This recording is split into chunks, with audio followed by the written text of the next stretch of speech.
Record.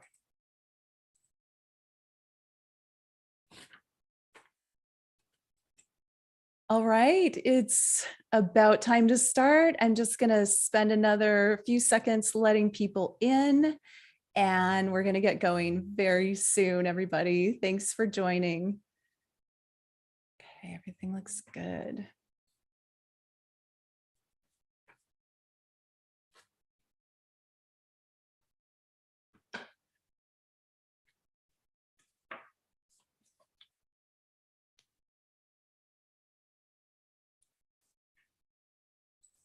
Oh.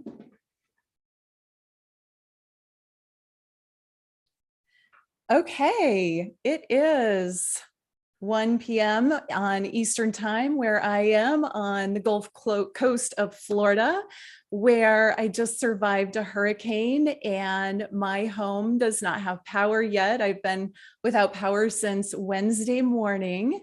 And here I am. I have wonderful friends near where I live, not quite in Sarasota, who offered me their home for this amazing show today, so I can come and have internet and power and be with you all.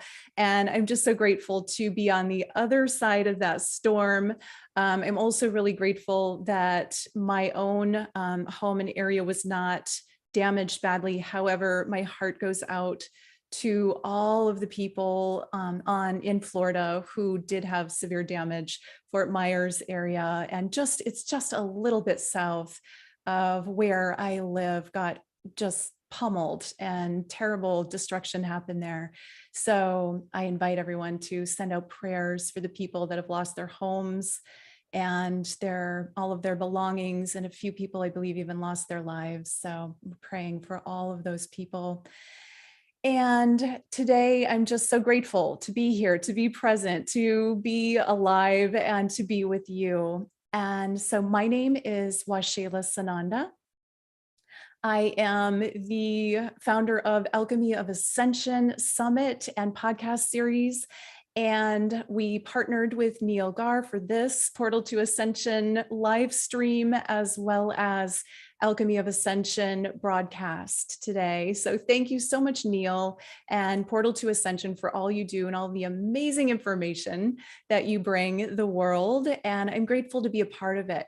I am also a co-host on the new Portal to Ascension variety show. And that is a really fun variety show we're doing monthly with lots of amazing speakers and musicians and comedians. And we're just bringing in lots of different wonderful people. So be sure and tune in on that. And we're doing that every month on Portal to Ascension. There have already been 2 of them, so you can go back and look at the previous ones. And today I am going to present to you 4 amazing speakers who I'm so excited to share. They will each be presenting for about 30 minutes. And in speaker order, we're going to have Reverend Honi Borden, and followed by Nadi Hana, followed by Meg Benedicte. And then we'll finish off today with Bridget Renee Holliday, and then we'll do a speaker panel for those speakers that are able to stay. They will be joining for a panel, and we'll get to do Q&A. So especially for those of you in the Zoom, and I'll occasionally be checking the live stream, put your questions in as we go. And every once in a while, I'll look and see who is asking questions, and I might use some of those questions in the speaker panel at the end of the show. And so I would love to invite all of you to join me on the Alchemy of Ascension Season 6. We are deep into the Summit series, but you can still get in. There is a replay period coming at the end. And to get involved with that, it's my name, Waxela Sananda, which is WAXELASANANDA.com/AOA6 for Alchemy of Ascension 6, then you can register, you can get in on the live streams, you can come to the Zooms, and you can get all of the amazing speakers that we have. And I have 33 speakers this time, so it's been a huge production, and we're having so much fun. So much powerful information is being shared, all on Ascension. And this theme, the theme of this summit, is exploring expanded states of consciousness, which all of the speakers have and have done. And so to understand and get introduced to expanded states of consciousness from 33 different perspectives is my intention with the show, is to have people's minds expand, to have your consciousness expand, to have your heart expand, and your ability to hold higher frequencies of light expand, so that you can step into your ascension process wherever you are, in a deeper way, in a more powerful way, in a more open way, and have the support and know that there are so many other people in the world, around the globe, doing this work side by side. Even when we're virtual, we join together as a web of light, a network of light, supporting each other, holding each other high, lighting each other up, giving each other wings. That is what this ascension time is all about. It's about collaboration. It's about working together, about not having to be the lone wolf anymore. And I myself have worked as a lone wolf so much of my life. And when I stepped into doing summits, I got how valuable collaboration is. I get to create a platform for other people's voices who are instrumental voices in the ascension, and to get to collaborate and be friends and connect like that is just such a beautiful thing. So I invite you, whoever you hear today in this live broadcast that resonates with your heart, connect with them. They'll be offering free gifts. They'll be offering, some of them will offer paid offers as well. And it's your opportunity to, if somebody touches your heart, if you hear them speak and you say, oh, wow, this is for me. I feel this. I know there's something here for me. Then invest in them, get on their mailing list, connect with them, let them support you. We are all ascension trainers here, and we are all lifting each other up. And I know many of you are watching, many of you who are watching us are also helping and working toward supporting others in their ascension process. Some people will be newly awakened. Other people will have been on this journey for decades and decades and decades. It doesn't matter where you are in this process. We are all equal, we are all one, and we are all meant to do this together, to come together as a beloved humanity, connected, doing this ascension work and expanding ourselves. Now is the time, and it's such an exciting time. And so again, thank you to Portal to Ascension for hosting us today. And I shared with you, please do get on the summit AOA 6 if you haven't yet, waxelasananda.com, Alchemy of Ascension 6. And then I also have a membership that I'm opening this month. It is called the Alchemy of Ascension Community Membership. You will get invited to that if you join my mail list, or if you get on the Alchemy of Ascension Summit series. I would love to have you. It's a very low cost. It's a way that we'll get to connect and do this work together twice a month. Plus, I'll connect you with other community members, and we get to really dive in deeper and do this work together in such a powerful way. And it's so much fun. And I'm so grateful that just to be alive at this time. It's such an amazing, powerful time. So that's my first starters. That is what I wanted to share with you. My personal mission, again, my name is Waxela Sananda. My personal mission, I am here to work with the ascension of humanity. That's my purpose for being on the earth now. Everything that I do is revolving around that purpose. And as I mentioned a little bit ago, I was just in the hurricane, just north of the eye of the storm that hit in Fort Myers. And it really showed me, I mean, I knew the power of the earth, but to watch, I was home while those winds were blowing through, and the rain and the power and the intensity of that hurricane. it spoke to me. And so I took some time to just commune with the wind and with the spirit, with the voice of that hurricane. And it was the power, the empowerment of Gaia, the empowerment of Mother Earth. And she spoke so powerfully and loudly that this is our time. She told me, I have myself handled. You don't have to worry about me as the earth. You take care of humanity. Humanity gets to upgrade through this process and come with me. And again, as Earth speaking, she says, I could wipe out the entire human race if I wanted to. She doesn't want to do that, but I have that handled. I'm empowered. I am so much more powerful than you understand. And we get to feel that when something like a hurricane blows through. And I really felt her power. I felt her empowerment. And it was beautiful. Even in the destruction, the beauty of the power of the earth is incredible.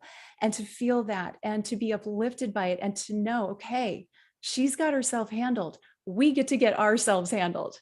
And so that's what we're up to here at Portal to Ascension, at the Alchemy of Ascension, and every speaker sharing with you today and on the Summit series. That is what we're doing. We are coming together to join together and uplift each other in our Ascension journeys. And so now I get to jump in and share with you. This is one of my beloved sisters. Is going to start our show. Her name is Reverend Honi Borden, and she has been recently, she and her beloved Michael moved to the Sarasota area. And wow, what a gift to have such a sacred sister in my hometown area and get together and do ceremony and share our journey together. She's been such an upgrade and a delight, delighted to have her in my life. That's one of her words, to be delighted. And so let me introduce to you Reverend Honi B. And I'll read a little bit from her bio. Reverend Honi B. Borden is an ordained esoteric minister consecrated by the first ray of light under direct guidance of Master El Moria of the seven sacred flames to assist humanity to its divinity. She is an ascension alchemist, transmedium, transchanneler, light language speaker, teacher, and activator, and transmitter of living crystalline diamond codes of light, bringing through the pure white diamond ray onto Sophia Gaia through her sound vocal tones. As a galactic shamanista, she delivers her divine earth mission by activating the planetary Christ consciousness grid via Magdalene and Yeshua codes through the Rose Dragon line. And Honi will be speaking today on Sophia Christ consciousness light code transmission. And I'm so excited. Let me get you pinned here, Honi. Welcome to the show. Go ahead and unmute yourself.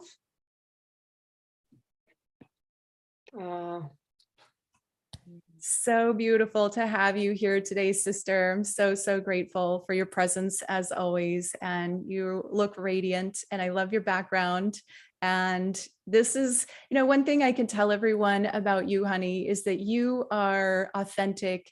You are authentically yourself, no matter whether it's a women's circle, a one-on-one, whether you're doing a ceremony, you are always the way that you present yourself. You are always of service. Your heart is always open. You're always generously giving of yourself. And I just appreciate you so much for all that you are and all that you do.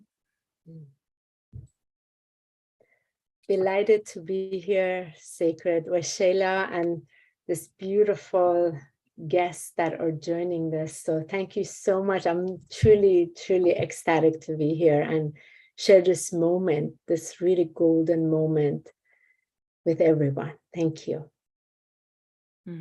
Yeah, our pleasure, our pleasure. So such a delight to have you.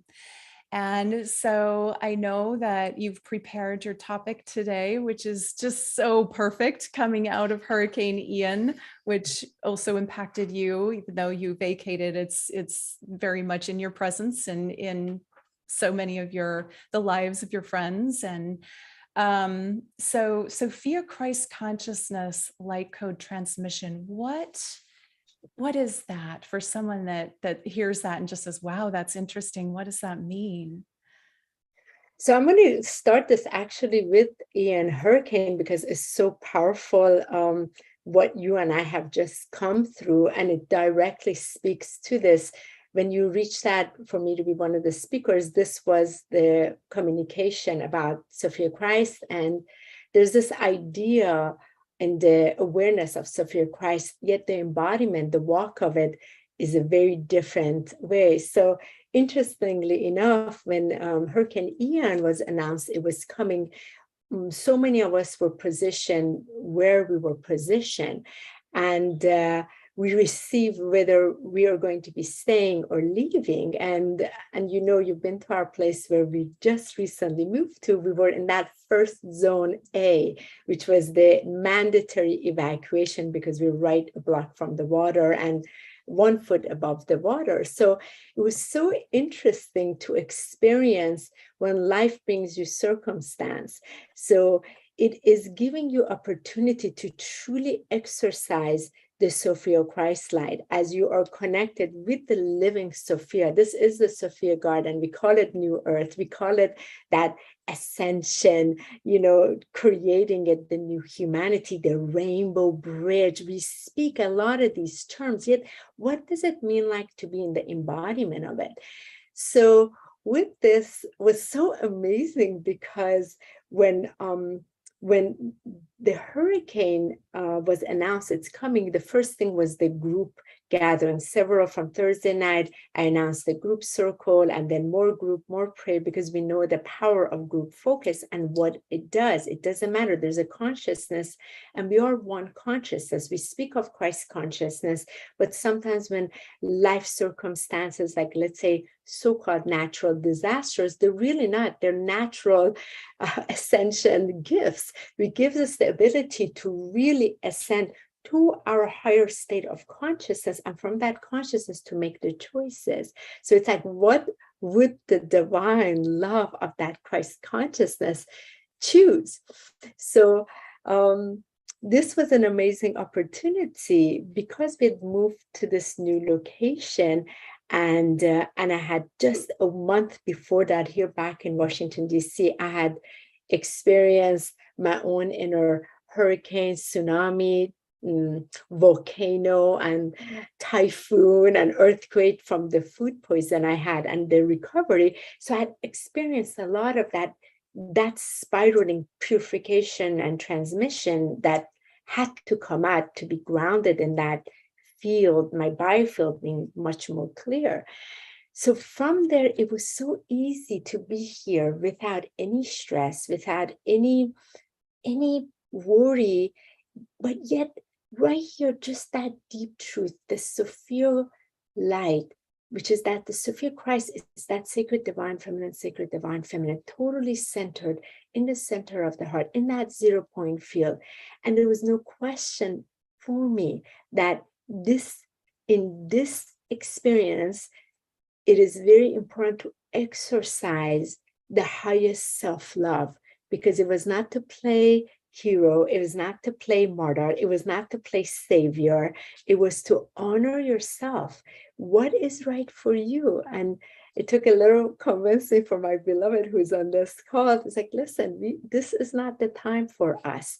We can facilitate our spiritual gets much better when we are in high elevation. We got to go to the mountain because we know how to work with the weather patterns. We know how to work with spirit of the wind, spirit of water, yet we have to be positioned there so that things are not bumping against our field and we can really bring like that plasma light and start shifting things around.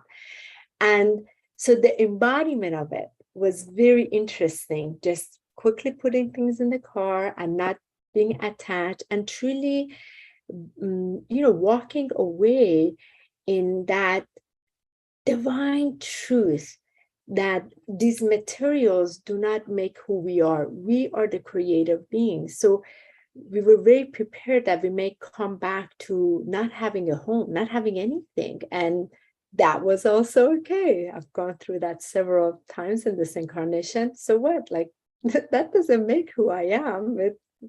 I am who I am.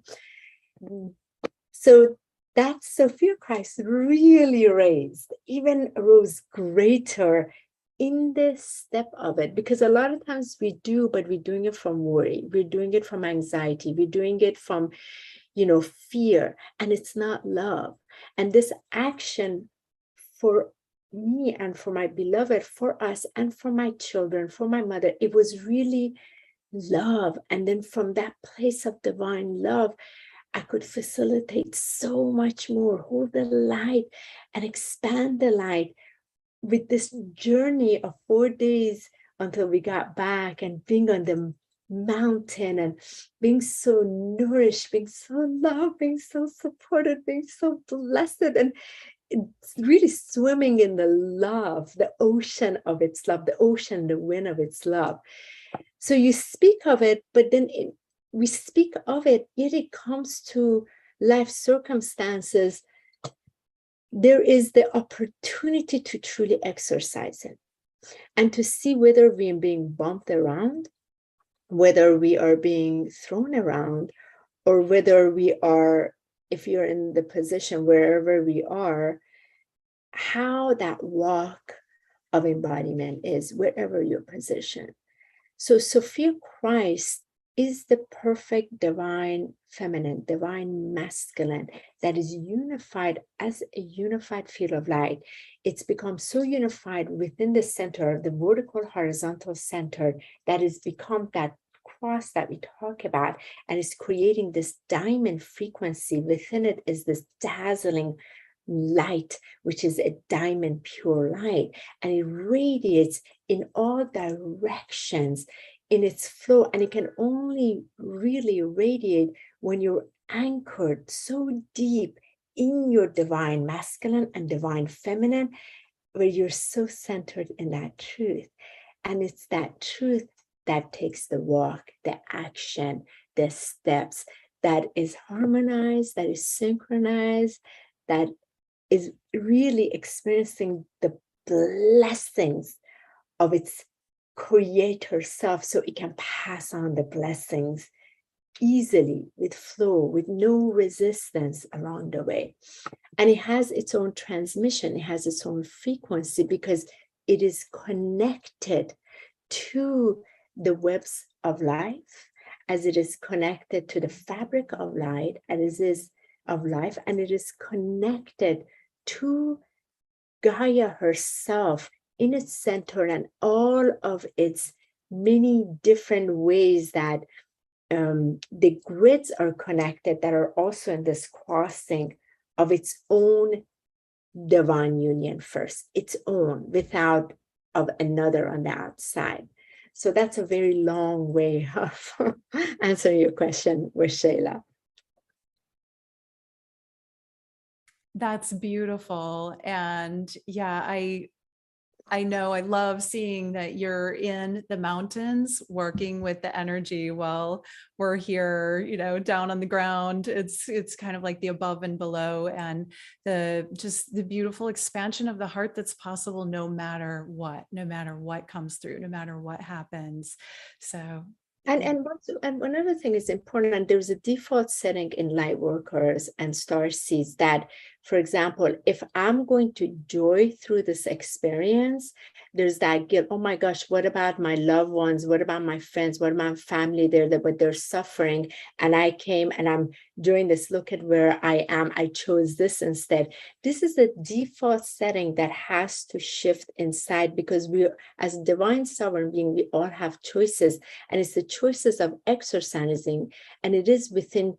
You must know yourself so deep at the core level, because when you're sacrificing, and you're really sacrificing, that is not the proper frequency of divine, because that's not alignment. When you are in without explanation, with no sort of like no explanation to anyone, but just your truth. I chose this because I was guided. And I know in this, I can serve my greatest in this way. So when those default setting, I teach a lot about how to change these defaults, sort of like swipe it, start closing your own inner apps, because that does not serve you.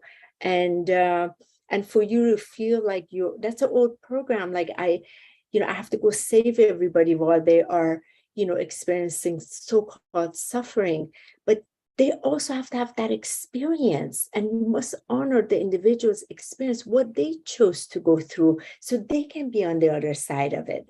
So I wanted to just add that into it, because that is also very much when it's the crystalline diamond clarity of Sophia consciousness. It does not ever feel to explain itself other than know its truth and where it stands, where it is positioned, where it is anchored. So the greater part can radiate through.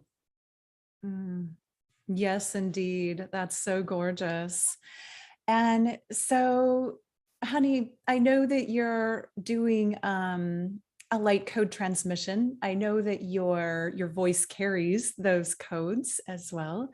Are you interested in performing some light language for us today, or is that part of your transmission? Just a little bit. Yeah, just a little bit would be wonderful, so that individuals can get to experience, because of what you and I just experienced through this wonderful Ian hurricane, and what Fiona was happening too. Wasn't that interesting? Divine masculine, divine feminine hurricanes going. And it is part of a purification and transformation. So I have my sample here, and I just felt, let's just bring a little bit of that light-coded diamond pure white frequency in here, and let's see the inner Sophia consciousness, the Sophia Christ consciousness, what it wants to radiate for us very briefly. Sometimes it's a minute or 2 or 5 minutes where the sound begins to come in. So all I ask all of you to just, I'm going to take my bracelet off. I ask you to please just sit back and uncross your legs. It would be wonderful if you just uncross, your feet are totally flat. And I will also ask you, when you close your eyes, I'm going to start with the sound board. I'll be quiet for a little bit, but I'm going to give you the just 1 minute instruction first. So visualize yourself completely enclosed inside a diamond. And this diamond, see what resonates better for you, whether it's a gold diamond, a platinum diamond, a white diamond, or gold rose diamond, whichever feels right to you is perfect. And when you take, I want you to take a few 7 deep breaths. And this is what I want you to do. When you take that first deep breath, connect it with the flame inside your heart. So you're honoring your sacred crystalline diamond heart first. Breathe it in and hold it for 3 seconds. Release it out into your large diamond.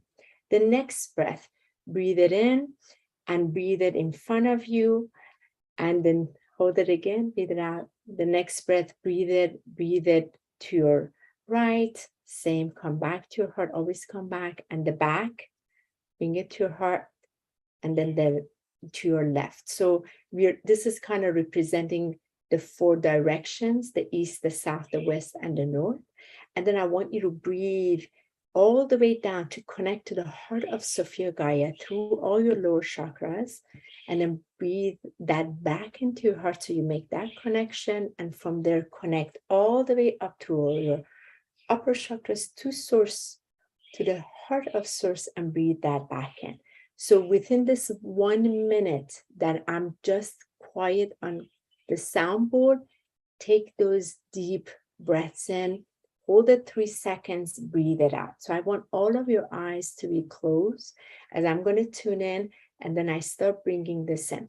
what you might experience is some tingling, vibration moving through. Some of you might have more gestures. Whatever you experience is fine.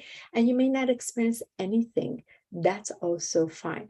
Some of you, your crown chakras will become totally lit up and the brain wires start pulsing. And some of you may experience a lot inside your, like literally your womb. So allow that as well.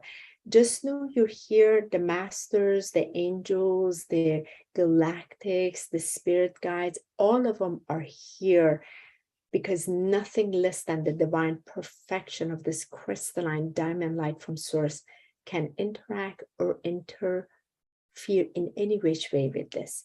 So I want you to do that for yourself, and I start bringing this in and enjoy.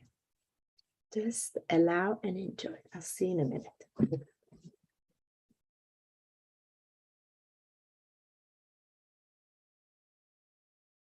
Close your eyes and begin. Your breath. I will be quiet for the first minute.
hinaruaka iniramutuna hinaraka miahutayati miyagi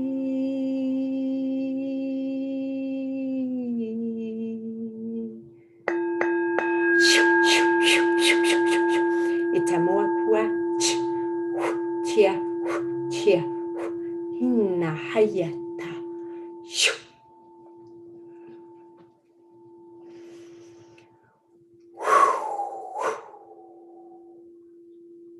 One second.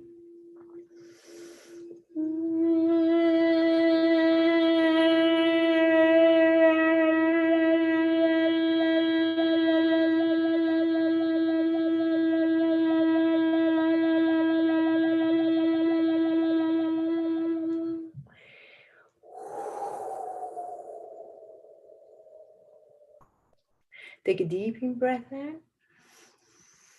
Hold it. And surrender in your diamond light. And breathe it out.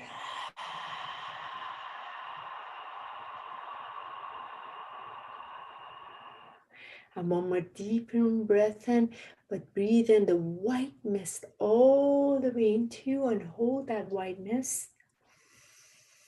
And breathe out the white mist out.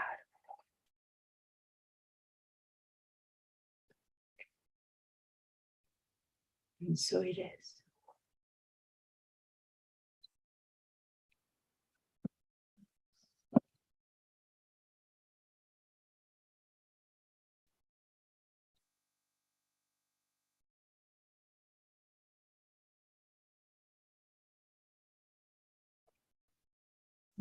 Beautiful.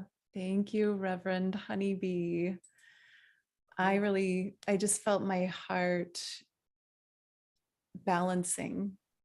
And it was interesting in your sharing of the language. They felt like familiar voices. Like, oh yeah, I know you. It's a mix. That one was a mix of the Magdalene consciousness voice together with a tiny bit of mix of Pleiadians and Lyrans towards the end, and the end was one of the plasma ships, so that it can just hone it in the vertical and horizontal axis, because the plasma light is what I was working with the hurricane for it, with the sacred divine feminine, sacred divine message, the Sophia light. When you know how you can use the Sophia light and the plasma light with hurricanes, you can start to shift things around. And so this is a little bit of the post of it that was brought in. I speak about 30 plus different languages from different consciousness of the geometric golden transmissions. And this was for the group today. So thank you so much for giving me the opportunity to share it.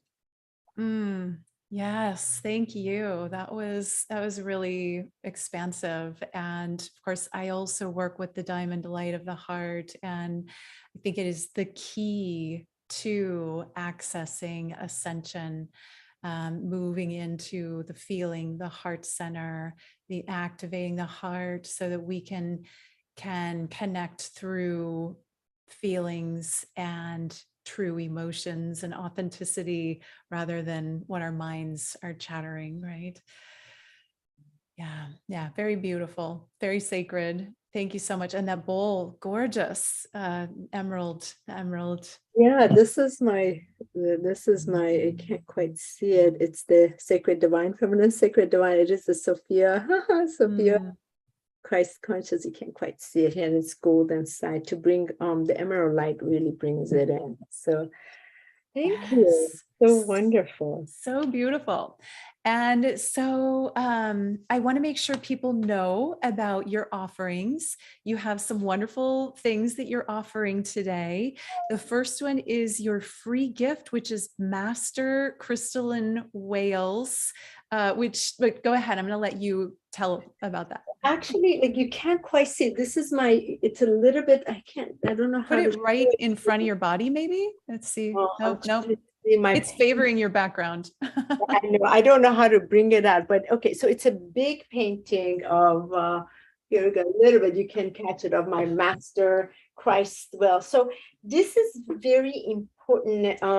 This took me, so there are times when the frequency is coming in to anchor it into the planet, and I have to create the art. And I go in this place, and I'm in this altered state of the chant that is coming in, and it has to come in. This was with the Master Christ light when I was teaching the ancient sacred breath of the Master Whales that comes from the libraries of the Master Whales and from 75,000 years ago. But this was the Christ light master whales, because they are part of through the oceans, they're bringing the Christ codes into the planet through the bodies of water and encoding them with the dolphins into the crystalline grids. So it took me 36 hours to paint it. My fingers were like this, and it's all when they came to the lighting of the language, I did a live stream on it so people can experience after the painting, the language of light coming in, how it sounds, how it is fully being anchored. Because when I touch the painting or when I do this, it comes through my body. It has to be birthed, and then anchored through my body into the earth. And I have to walk barefoot so it can really anchor. So when it becomes a transmission like this in a material form, it carries that full frequency. And this was through the Master Christ whales. This was very important because it teaches the breath that has to open up to the heart, moving you from survival to that thriving. That's why we incarnated here, to bring the thriving frequency. So the gift here is the image of this that you can print out. You can actually print it at CVS, send it like that high gloss if you want, or when you send it to me, I send it to you. Put it at your altar. Tune into it. Let it blast you. People have had all kinds of miraculous experience just to be in its frequency. And this was the third painting after the blue diamond ray that had to come in, then the triple ray that had to come in, which was a couple of months before that. So I was dedicated. I stopped everything and I just go in this place so it's anchored properly. So that's my gift to you. You can also use it for people. I've had people who the loved one was sick, literally put it directly on their body. It's that powerful because it's so encoded with different rays of light. This one is the different blue rays that have different functions that assist in different wirings of the brain and the throat and different parts of your bodies and your different bodies. And it has the gold, it has the Christ light, the platinum light. There's a lot here, and the center of it is pure Christ golden light. And it is truly my honor to share this part that I made it available free for everyone because I don't owe it. I was just the transmission, blessed to experience the frequency, bring it onto the planet. And I usually do that with different things that I'm called, like right now is the candles, what like bringing it in. So, but that's my gift for all of you that are here. And you just email me and I email it to you, right, Waxela? That's how. Yeah. And so for all of the gifts and the offers that are being offered today, you can get them when you register for the summit. And that is WAXELASANANDA, my name.com. /AOA6 for Alchemy of Ascension 6. For the next 3 days, all of the speakers that you see today, their gifts and offers will all be available through the Alchemy of Ascension Summit. So you just need to go to one place and you'll get all of that. And I have the printout, honey, in on my altar, and it's so activating. And I've also seen your original, which is amazing. So that's a wonderful, beautiful free gift that you're offering everyone. And I recommend print it out, put it on your altar, and just enjoy that And use it, because literally use it yeah, when you need the assistance. It has a frequency of transmission of that period that actually works for what you need, especially if you need to speak your truth. Allow it to assist you because it will calm your breath. So your breath is centered, then you can speak it. yeah. And so we just have a few minutes left, and I want to make sure we talk about your special offer as well, which is activating meditation of crystal and diamond bodies for highest divine self-love.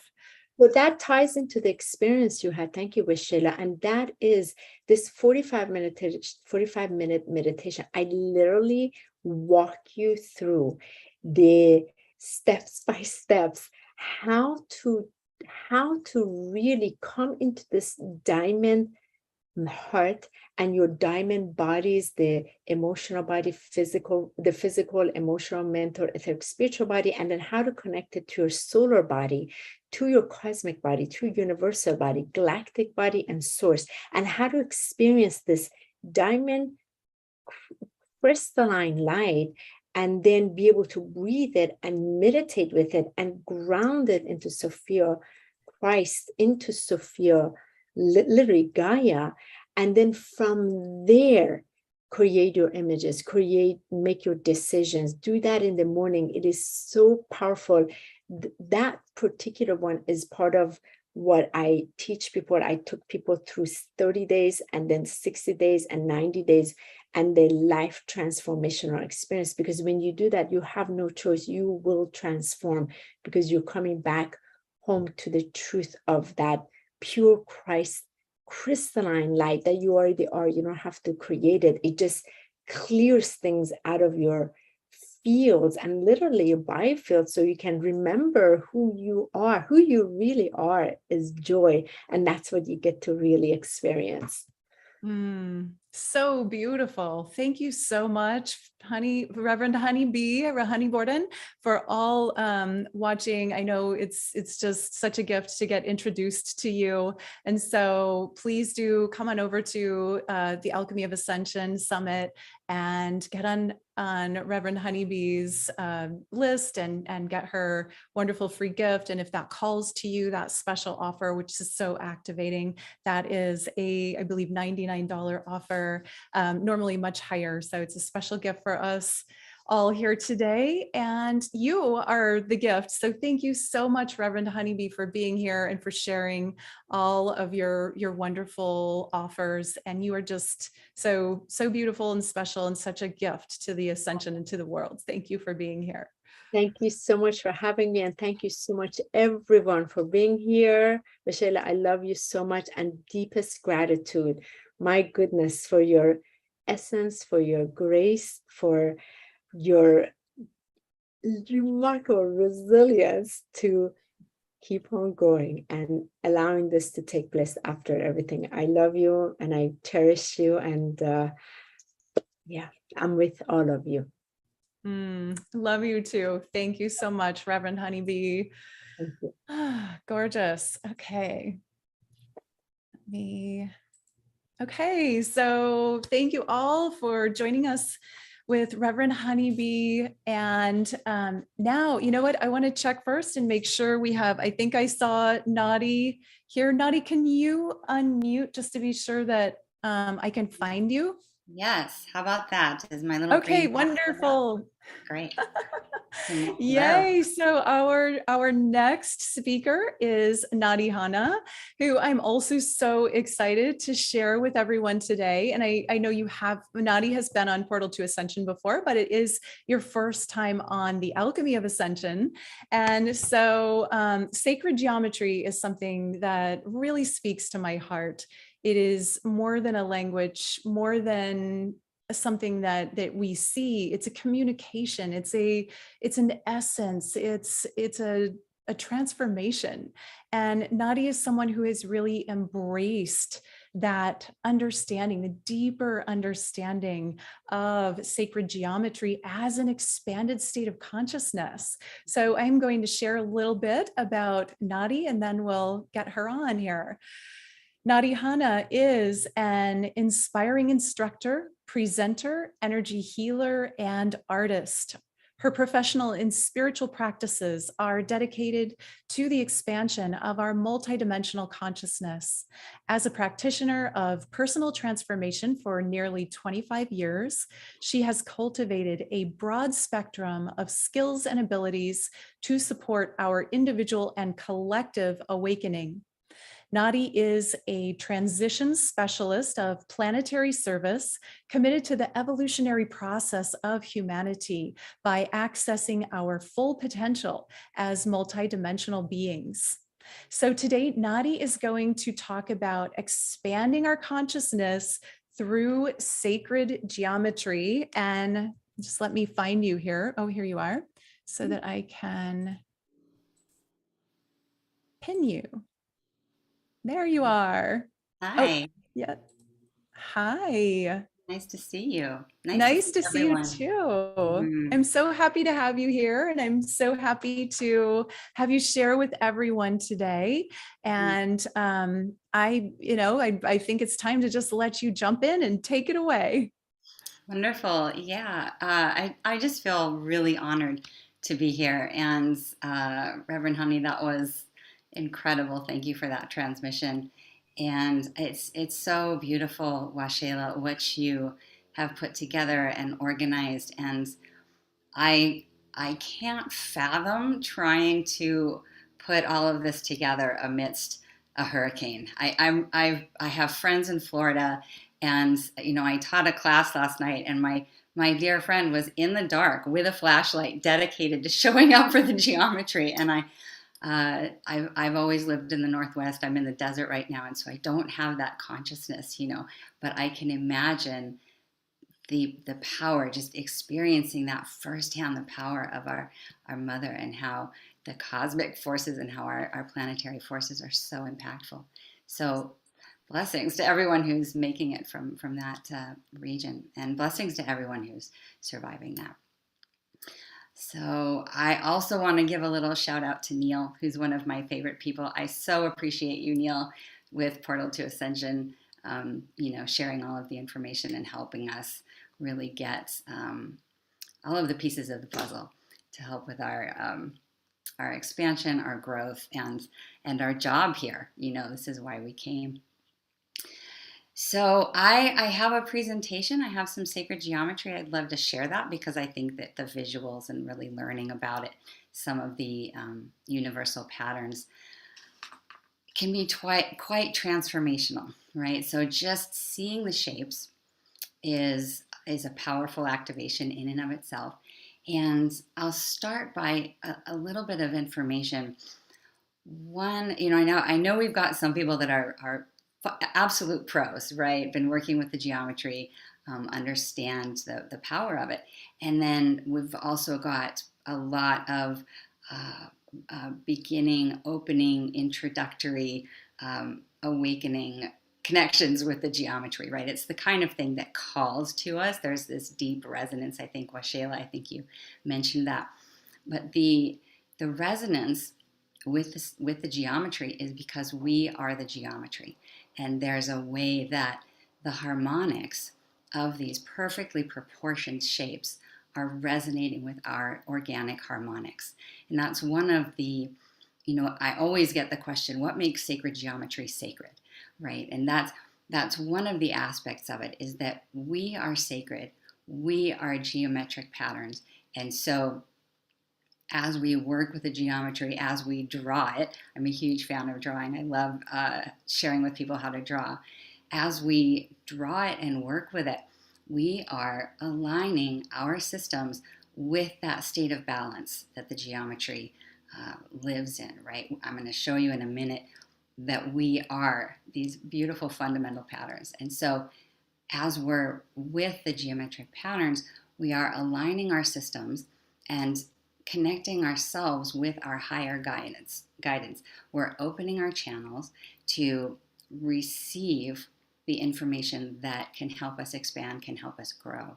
So it's sacred on the level that we can work with it to expand. That's been my journey. It's part of why I'm passionate about sharing it. We can expand into our full selves, and we can start to connect with the universal aspects of the geometry, right? There's nothing in our reality that doesn't have a geometric pattern. And so tapping into those shapes and those universal patterns helps dissolve the illusion of separation. It helps us to build a sense of interconnectivity and unity consciousness. So really, these shapes are fundamental to shifting our paradigms about how we feel about ourselves, worldviews, getting along with humans. It really can create an expanded, loving state that I have found makes it easier to be here on this planet. So I'd like to get into showing you just some of the basic shapes, giving you an overview about how it all works together. And I think the images really help. So I am not able to share my screen yet, Waxela. If you can, I'm not sure how to shift that. Let's see. You should be able to now if you accept co-host. Okay, great. So I'll just jump into the PowerPoint here. And so what we're talking about when I'm mentioning shifting paradigms is we're learning to move beyond what we see in this third dimensional reality. We're shifting into that understanding that everything is energetic, that everything has a pattern that can be felt with our intuition and known with our higher senses, right? We're moving into a nonlinear state of consciousness, and we're moving into new realities. And I love this little slide because we can sit there and go, oh, these are some shapes. I'm looking at some geometry, how pretty. But this information and geometry in and of itself can change your reality. It can just blow your mind, right? And that's the idea. We want to open up, we want to create new neural pathways, and these shapes can help guide us into a new understanding of the world we live in. So some of the fundamental shapes, these are things that we're all familiar with. These are patterns that are in nature. These are patterns that are part of our world. And this is a beautiful shape called the phi ratio. And it's this harmonic spiral. And I feel bad for bringing in a hurricane. I have a hurricane into the presentation here. But it's the spiraling patterns that we see everywhere. And part of why I like to do these presentations is because these are all shapes that they're all around us all the time. But the more we bring our consciousness, our conscious awareness to them, the more we are building that connection with the natural world, staying connected to ourselves. And so I'm just going to sort of be highlighting the things that we already know. This isn't new, but bringing our awareness is an activation, right? It's its own activation. And so just reminding how everything has this fundamental spiraling pattern. It's a harmonic ratio that adds and subtracts to itself, and it's the only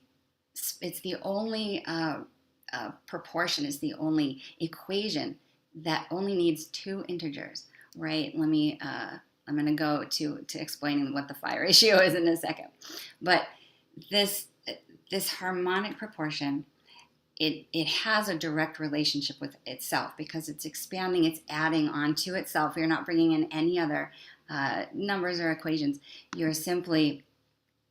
It's connected to itself in either an expansive way or a contractive way. And we see it on cosmological scales, and we see it on small scales on our planet, and we see it in ourselves. The phi ratio is the structure of our DNA, right? So it's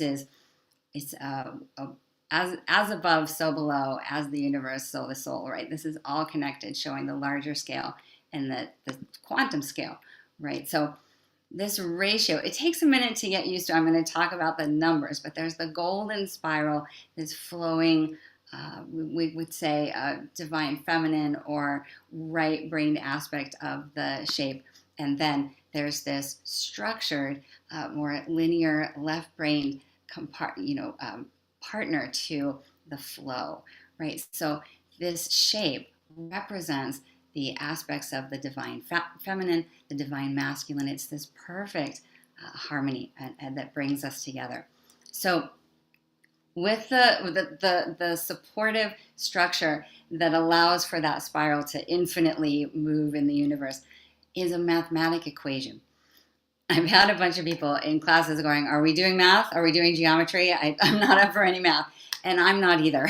I don't focus on the math or the equations at all. I'm in the metaphysical side of the phenomenon, but it deserves recognition. It is a fundamental aspect of understanding the geometry.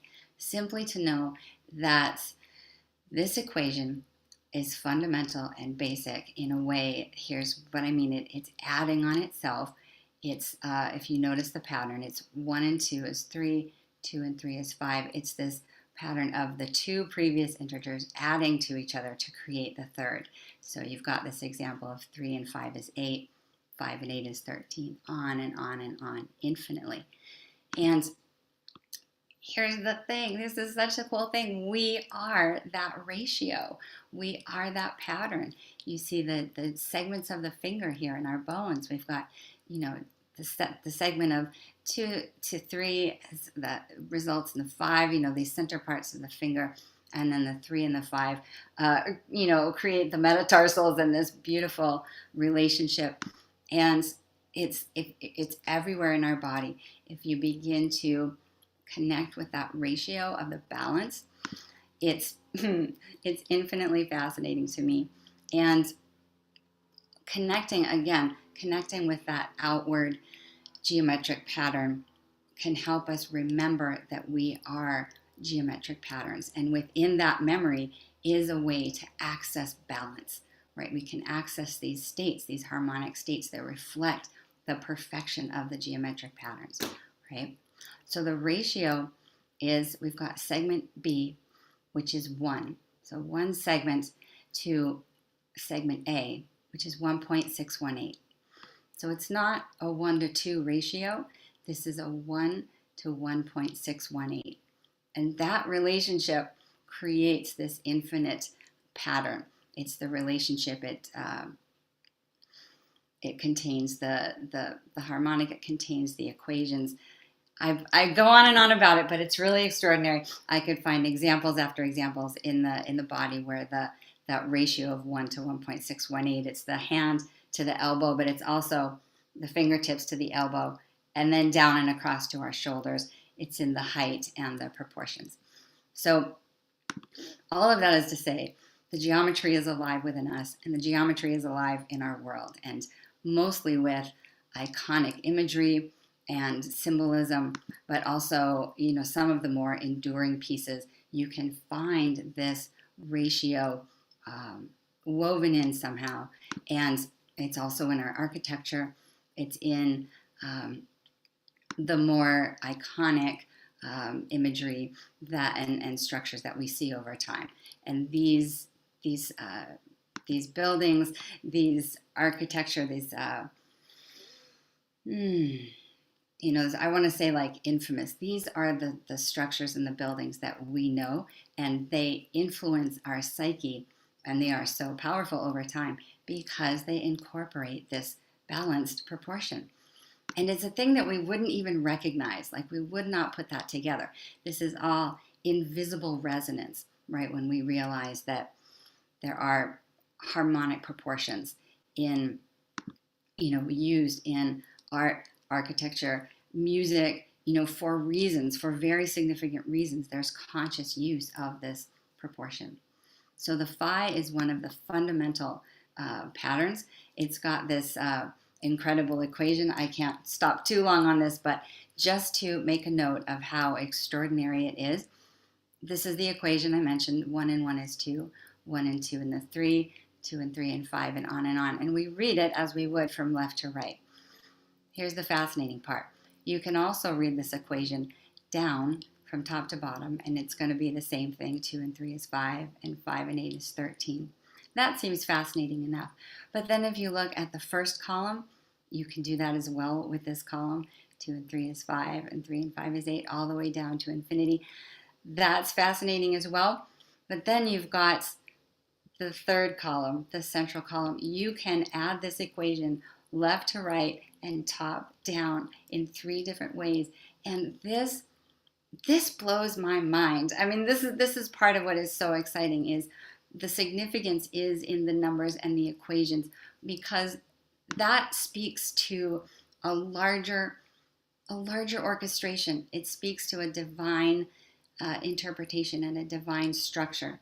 The sort of, what's the larger source that's given us this platform to operate from. And the math is definitely worth noting. I have to shout out to the engineers and mathematicians who the geometry is infinitely satisfying to.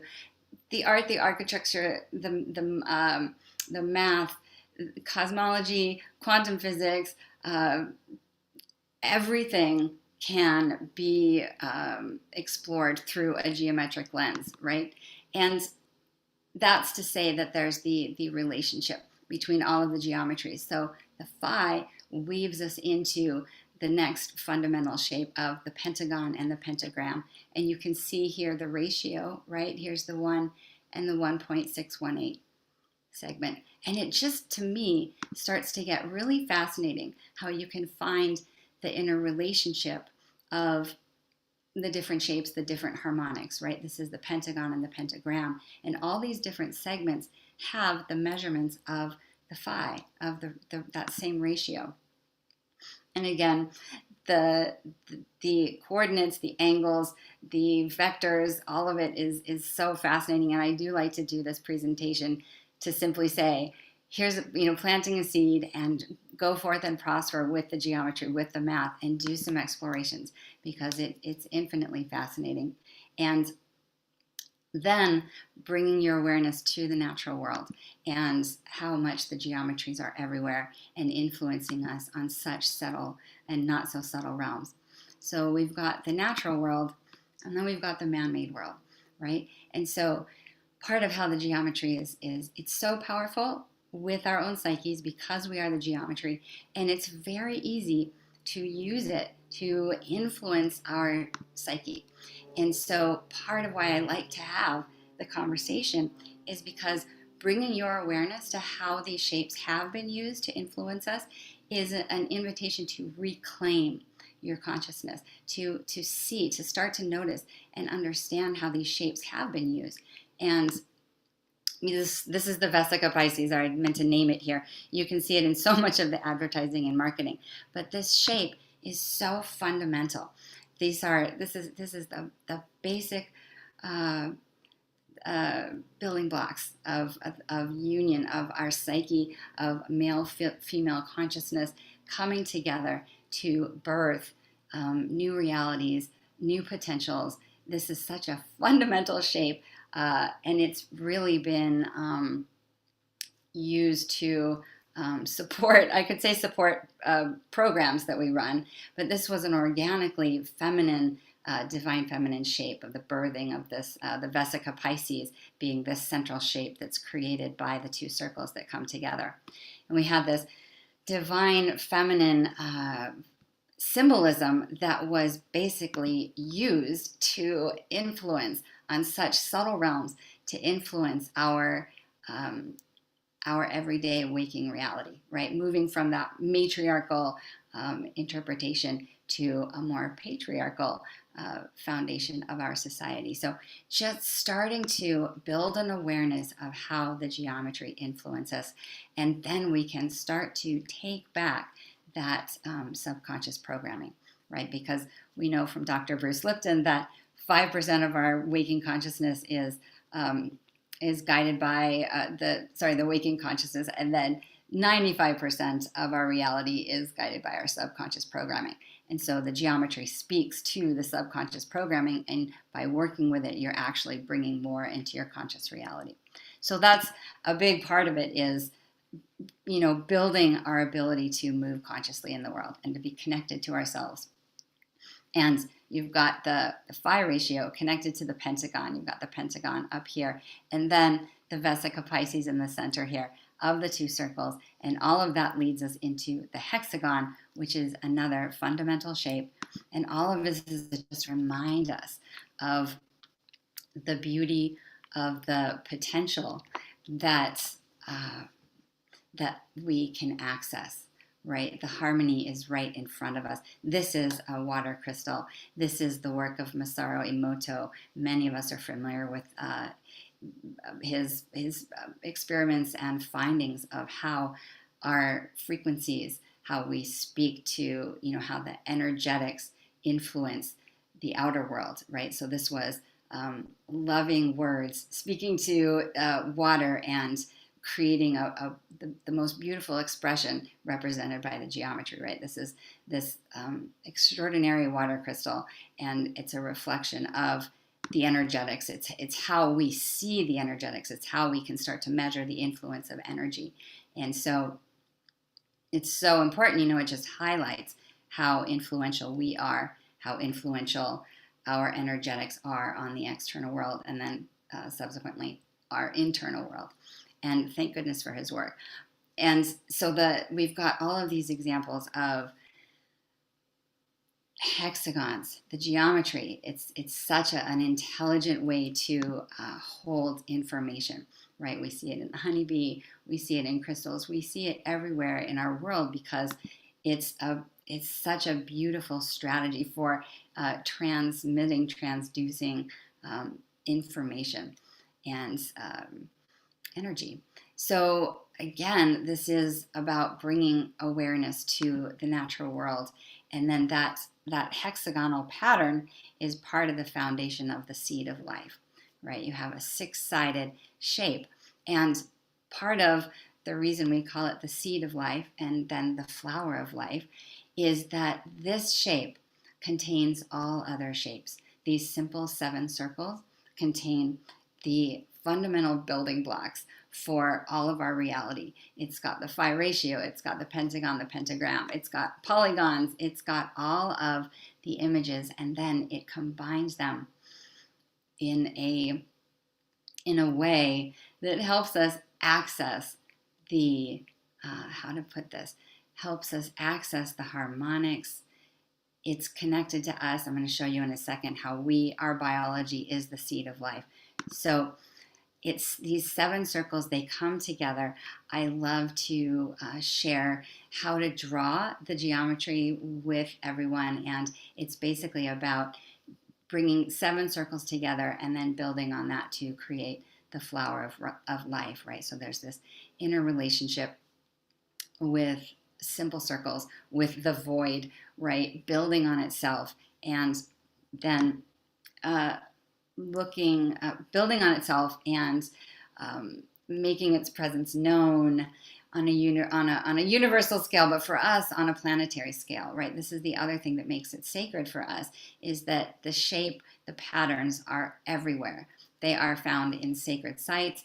They are intrinsically woven into places that relate to our highest wisdom traditions, our highest and most revered cultural symbolism, right? So starting to look around, seeing the flower of life, seeing the seed of life, seeing how it's used and why it would be used for some of the more sacred sites. If you think about, one second on that, if you think about Judaism and the star tetrahedron, right, which is also our Merkaba, this beautiful geometry that is so fundamental to our structure. We've got this, finding this pattern externally everywhere, culturally, representing universal intelligence in a way, like, where did this geometry come from? How did we get these patterns that are everywhere, suggesting that there is a larger intelligence, there is a larger design, because our bodies are also part of that larger design, right? Here's the seed of life replicating the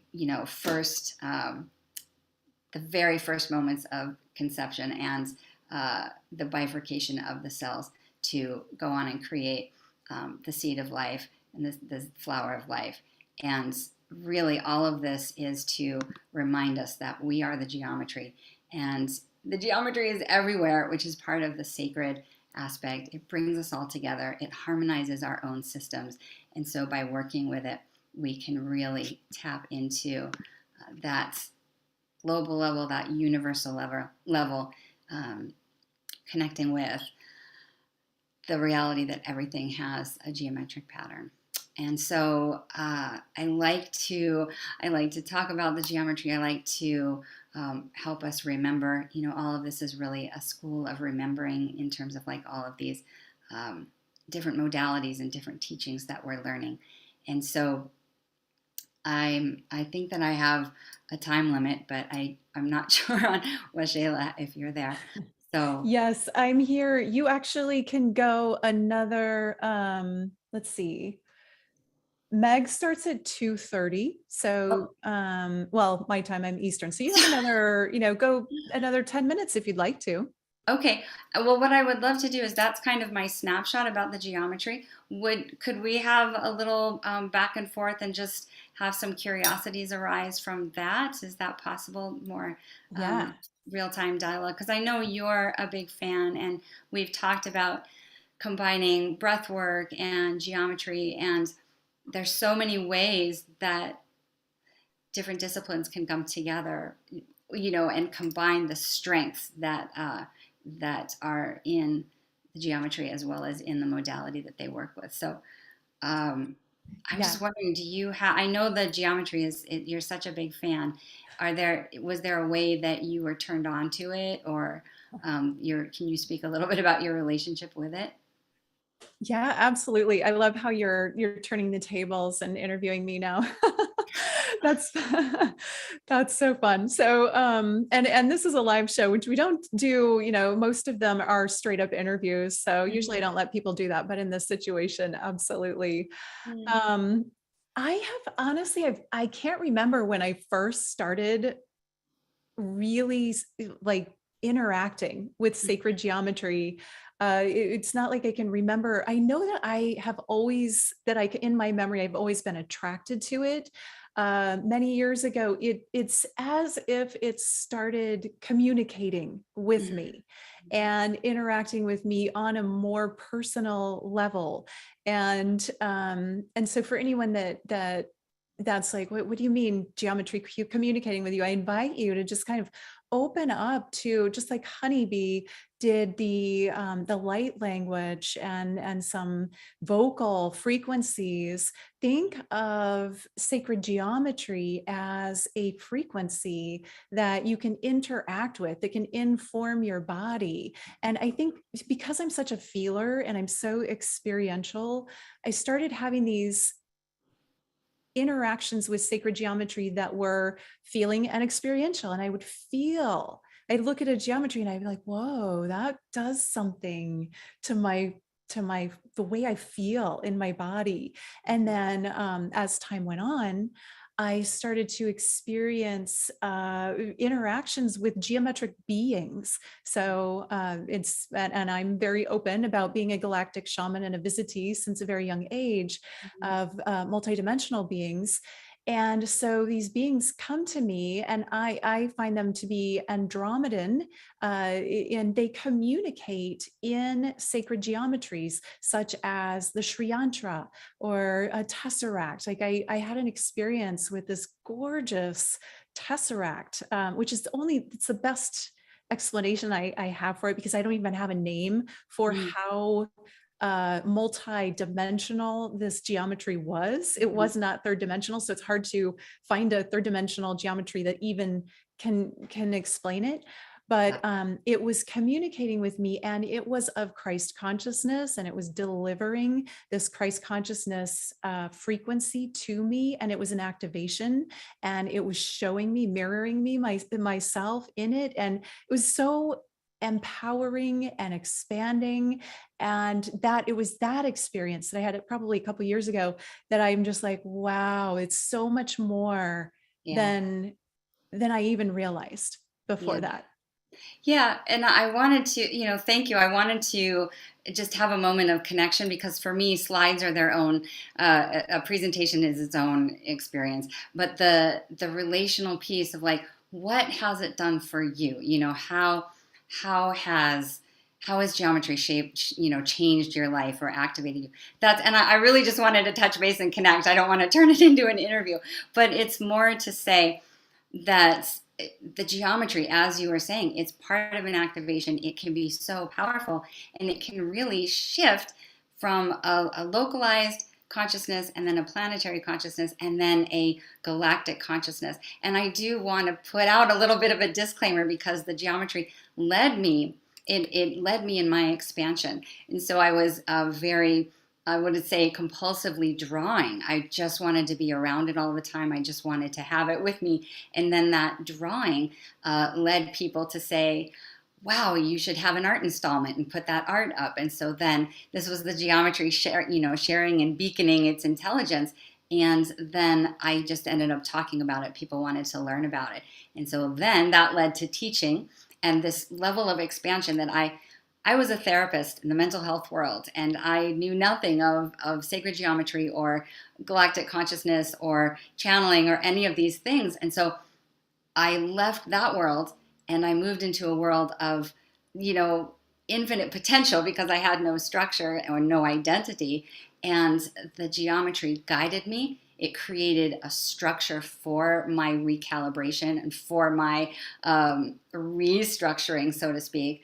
I am so grateful to it, because as I drew it and talked about it and taught it, it really guided my evolution. It was the driving force. And so what I want to speak to is that if you're called to it, as Waxela was saying, if it speaks to you, if you're feeling that pull, know that it will lead to your expansion. Know that it will encourage very subtly, very quietly, you connecting with the higher you that has this grand plan for why you came here. And so never thought I would be teaching, never thought I would be, presenting, and never thought that I would be regularly interacting with advanced civilizations and going to see and visit my off-planet aspects who are working on, interplanetary and federations that are navigating galactic stability and diplomacy with different kinds of races, and rebalancing and harmonizing the earth in her healing process. And also humanity. I think you said at the beginning, Waxela, the earth and the message for you is that the planet will be fine, right? She's been beat up by us, but it's really like humanity. A lot of the geometry is this gift to humanity where we need to come back in balance, and then the relationship with the natural world will heal itself organically. So the geometry can expand you into ways that you never saw coming. It's simply part of a tool of activation. And so thank you, because I knew that there were some things that I wanted to speak to in terms of how powerful it can be when we start to work with these universal patterns, how amazing it can be to open to new levels of consciousness. And I'll say it gently, but there's not, the geometry can make the process gentle, but your entire world can restructure, right? When you start to use these patterns, you're also signaling to advanced civilizations, to your higher self. You're signaling that you are ready for more. And in particular, the Arcturians talk about how if you're working with geometry, if you're working with crop circles, which it's a natural relationship because many of the genuine circles are related to geometric patterns, you are saying, I'm ready. I want my telepathy to grow. I want my psychic abilities to come online. I know that I'm more, and I know that I'm a multidimensional being, and I know that these are steps I can take to access those capacities.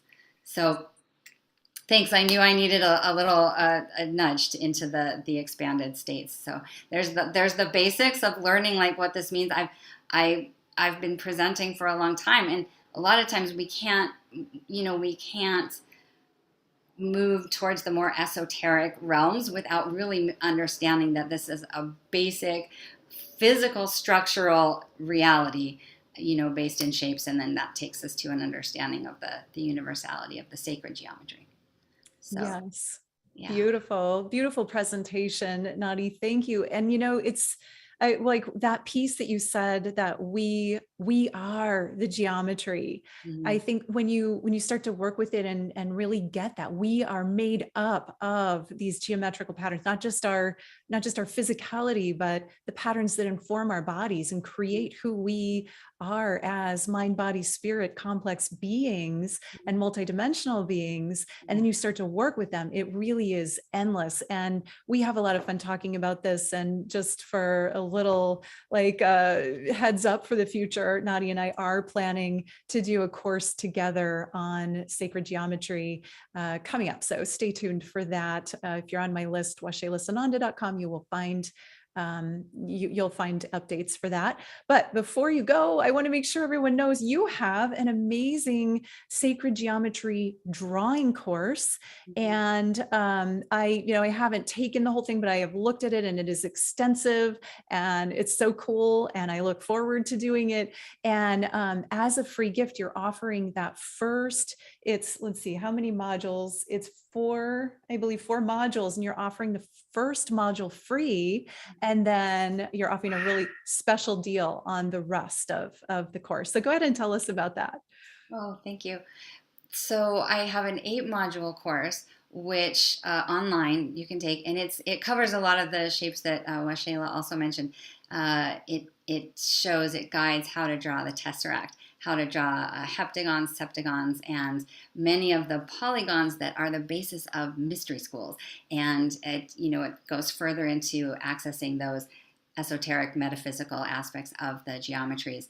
And there's the platonic solids and the dodecahedrons and the Metatron's cube. And it's just infinitely fascinating to me. So I wanted to open it up to everyone and share that first class. There's 2 parts to every class. One is an informational bit, kind of like what we did today. And then there's a second aspect, which is drawing guidance.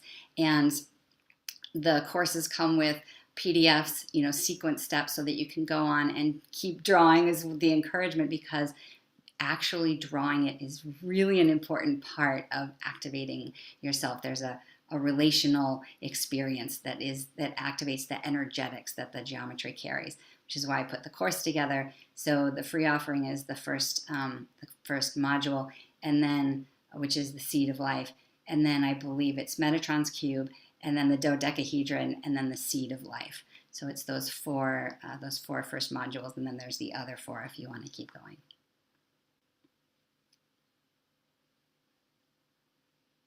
I was muted. Thank you so much, Nadi. So again, for anyone who wants to collect the free gift, and I did put the course link in the Zoom. Maybe I might have time to put that in the YouTube as well, but go to waxelasananda.com/AOA6, get registered for the Alchemy of Ascension Season 6 Summit, and you'll be able to access all of that there. And I just appreciate you so much. I love what you bring. I could listen to you talk about sacred geometry all day. It's so fascinating, and it really is a multidimensional world. And I'm so glad that you brought it and shared it with everybody today. Thank you, Nadi.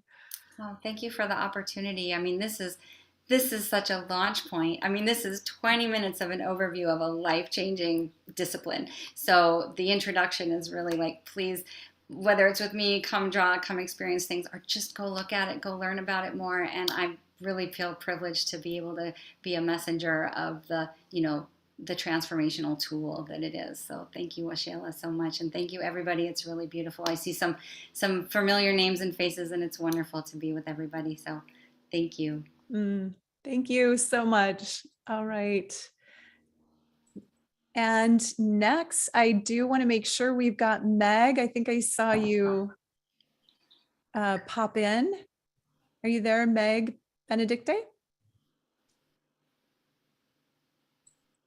Let me just scroll down. I am here. Oh, good.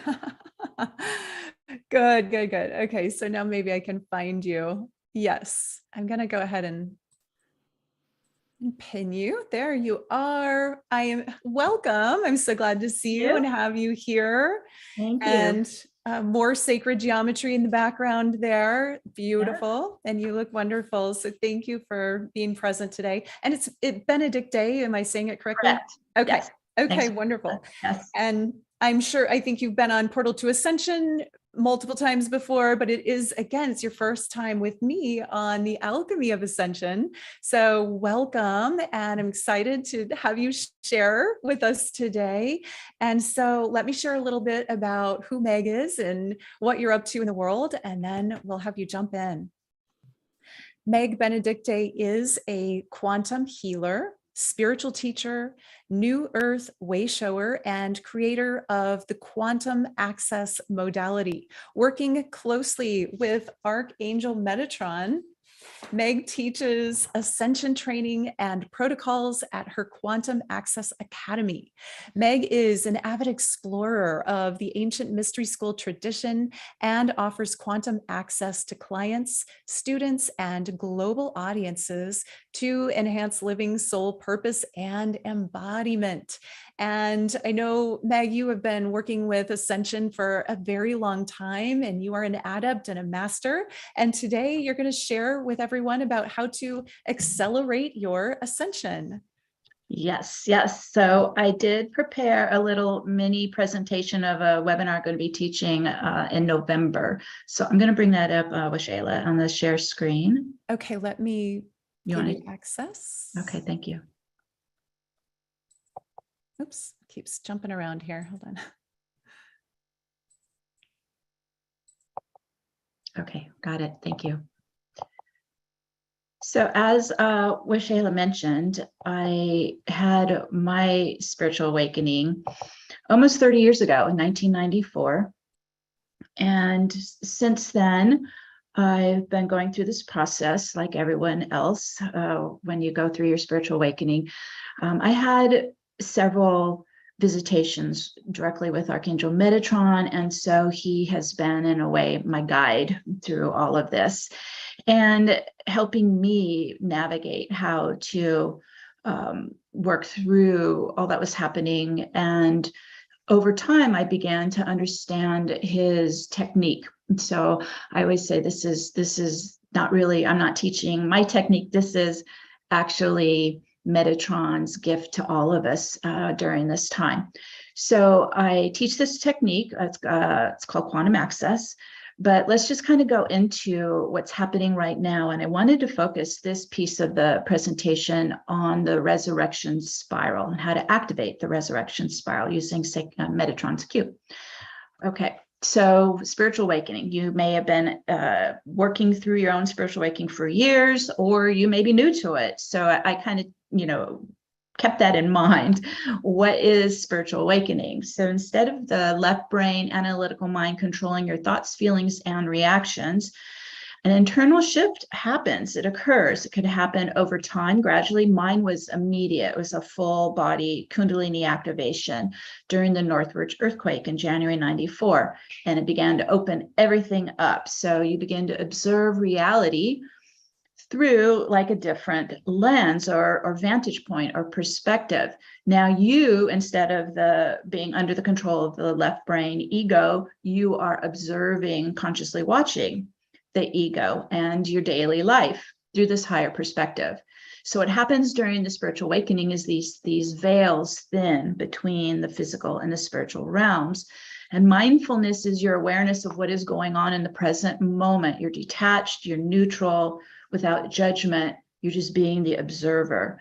And spiritual awakening is life-changing. Although I've been doing it for almost 30 years, I am completely different than who I was. So you begin to evolve from living as this kind of temporal human ego, and you begin to live as the divinity that you are, as the soul as you are. So you'll go through major transformations in the mind, in the emotions, in the body, the physicality, as well as your perspective, your relationships, home, vocation, your desires and passions. Everything updates to more of the soul.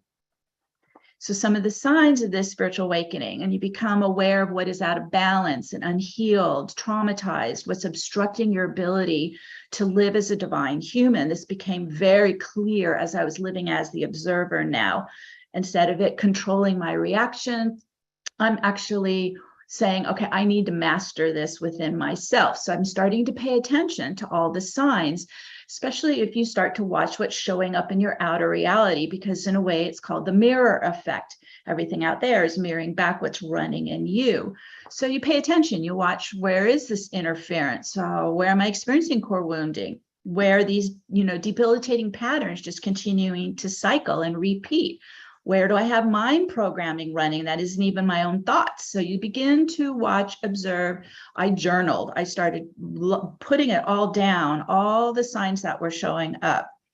And you're no longer kind of just in that, kind of robotic state of being. Now you're like, well, wait a minute, I don't want to live like this anymore.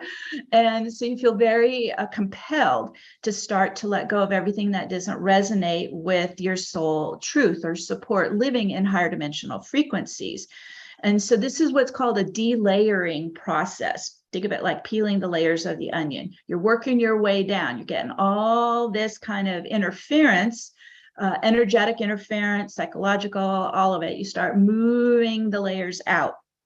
So you're getting down to your own spiritual essence, your own soul light body. Spirit communicates to us through dreams and inspirations and visions to guide and support higher purpose and direction. Well, when we're locked in all these layers, we can't even connect or hear or sense or see spirit. So as you're increasing your energy frequency higher and higher, the magnetic buffers that are in your field, time density that's locking you in, and the energetic veils, they all gradually dissolve. And it enables deeper soul connection, more energy transmissions, intuitive receptivity, opening up your receptivity, be able to receive what the universe is sending you, and more psychic ability. So why is all this happening? Why are we even having spiritual awakening in the first place? So I always go bigger picture and work my way down to the details. So the bigger picture, we're currently in a global system reset. We're moving out of a top-down, think of it kind of like a triangle, pyramidal, hierarchical, patriarchal power system, to this new earth circular collaborative operating system. These are very different systems. So that's why everything is in flux and in chaos and in transition. That not only are we, but the whole world is. And spiritual awakening is a step-by-step process of upliftment into a higher dimensional access and soul embodiment. So as we're going through this shift and this global reset, we're also going through our own personal spiritual awakening as well. So all souls who are incarnating on Gaia at this time have this incredible opportunity to actively ascend into quantum consciousness. That is incredible. I mean, that is astounding. So the more that we really understand this and not get swept up into the chaos of the transition, but begin to really center and focus in on this opportunity we all have right now. So during the global resets, we're also receiving incoming plasma galactic light. This is pouring in. If you watch the Schumann resonance, you watch the solar flare activity, we are receiving plasma galactic light that's activating the dormant DNA. This has all been designed in you before you even incarnated, your own soul light body, your own soul DNA, your own soul blueprint, your own soul operating system. It's all there waiting for this global reset, waiting for the incoming activating light frequencies and your spiritual awakening. You start putting that all together. Well, what happens? You begin to get triggered for internal clearing of old density and trauma. So it's a lot of purging. I've been doing this for 30 years. I'm still purging. Okay, just know that this is a lot coming out, especially if you have multiple earthly incarnations. All of that is held in your field. All of that is getting affected. And so we're purging layers of toxic energies from the physical, emotional, mental, and spiritual bodies. So when you think about that, that's why we need a spiritual practice to assist ourselves through this process, to assist ourselves through this purging, to, in a way, come in and give ourselves the self-care and the protocols to assist us through this really powerful process that's happening right now. So it does require some kind of involvement. This is not a passive process at all. This is for those who are not doing any kind of spiritual practice. That intensity can only just make you feel worse. So it's stepping in and understanding from the bigger picture what's happening and starting to work with your own energetics, work with your own spiritual connection. So during this global reset, spiritual protocols are essential to maintaining your inner equilibrium. This is probably why you're drawn to investigate this and learn more about it. Follow what you resonate with, right? Your spiritual practice should not be an escape from life's challenges. It is not bypassing. Your spiritual practice is to support you through this shift, through this global reset. It should be a deeper exploration of your inner transformation and soul connection. Think of it as time, 3D time density disconnected us from soul. We're using the protocols to reconnect to soul. That's what the whole spiritual awakening is about.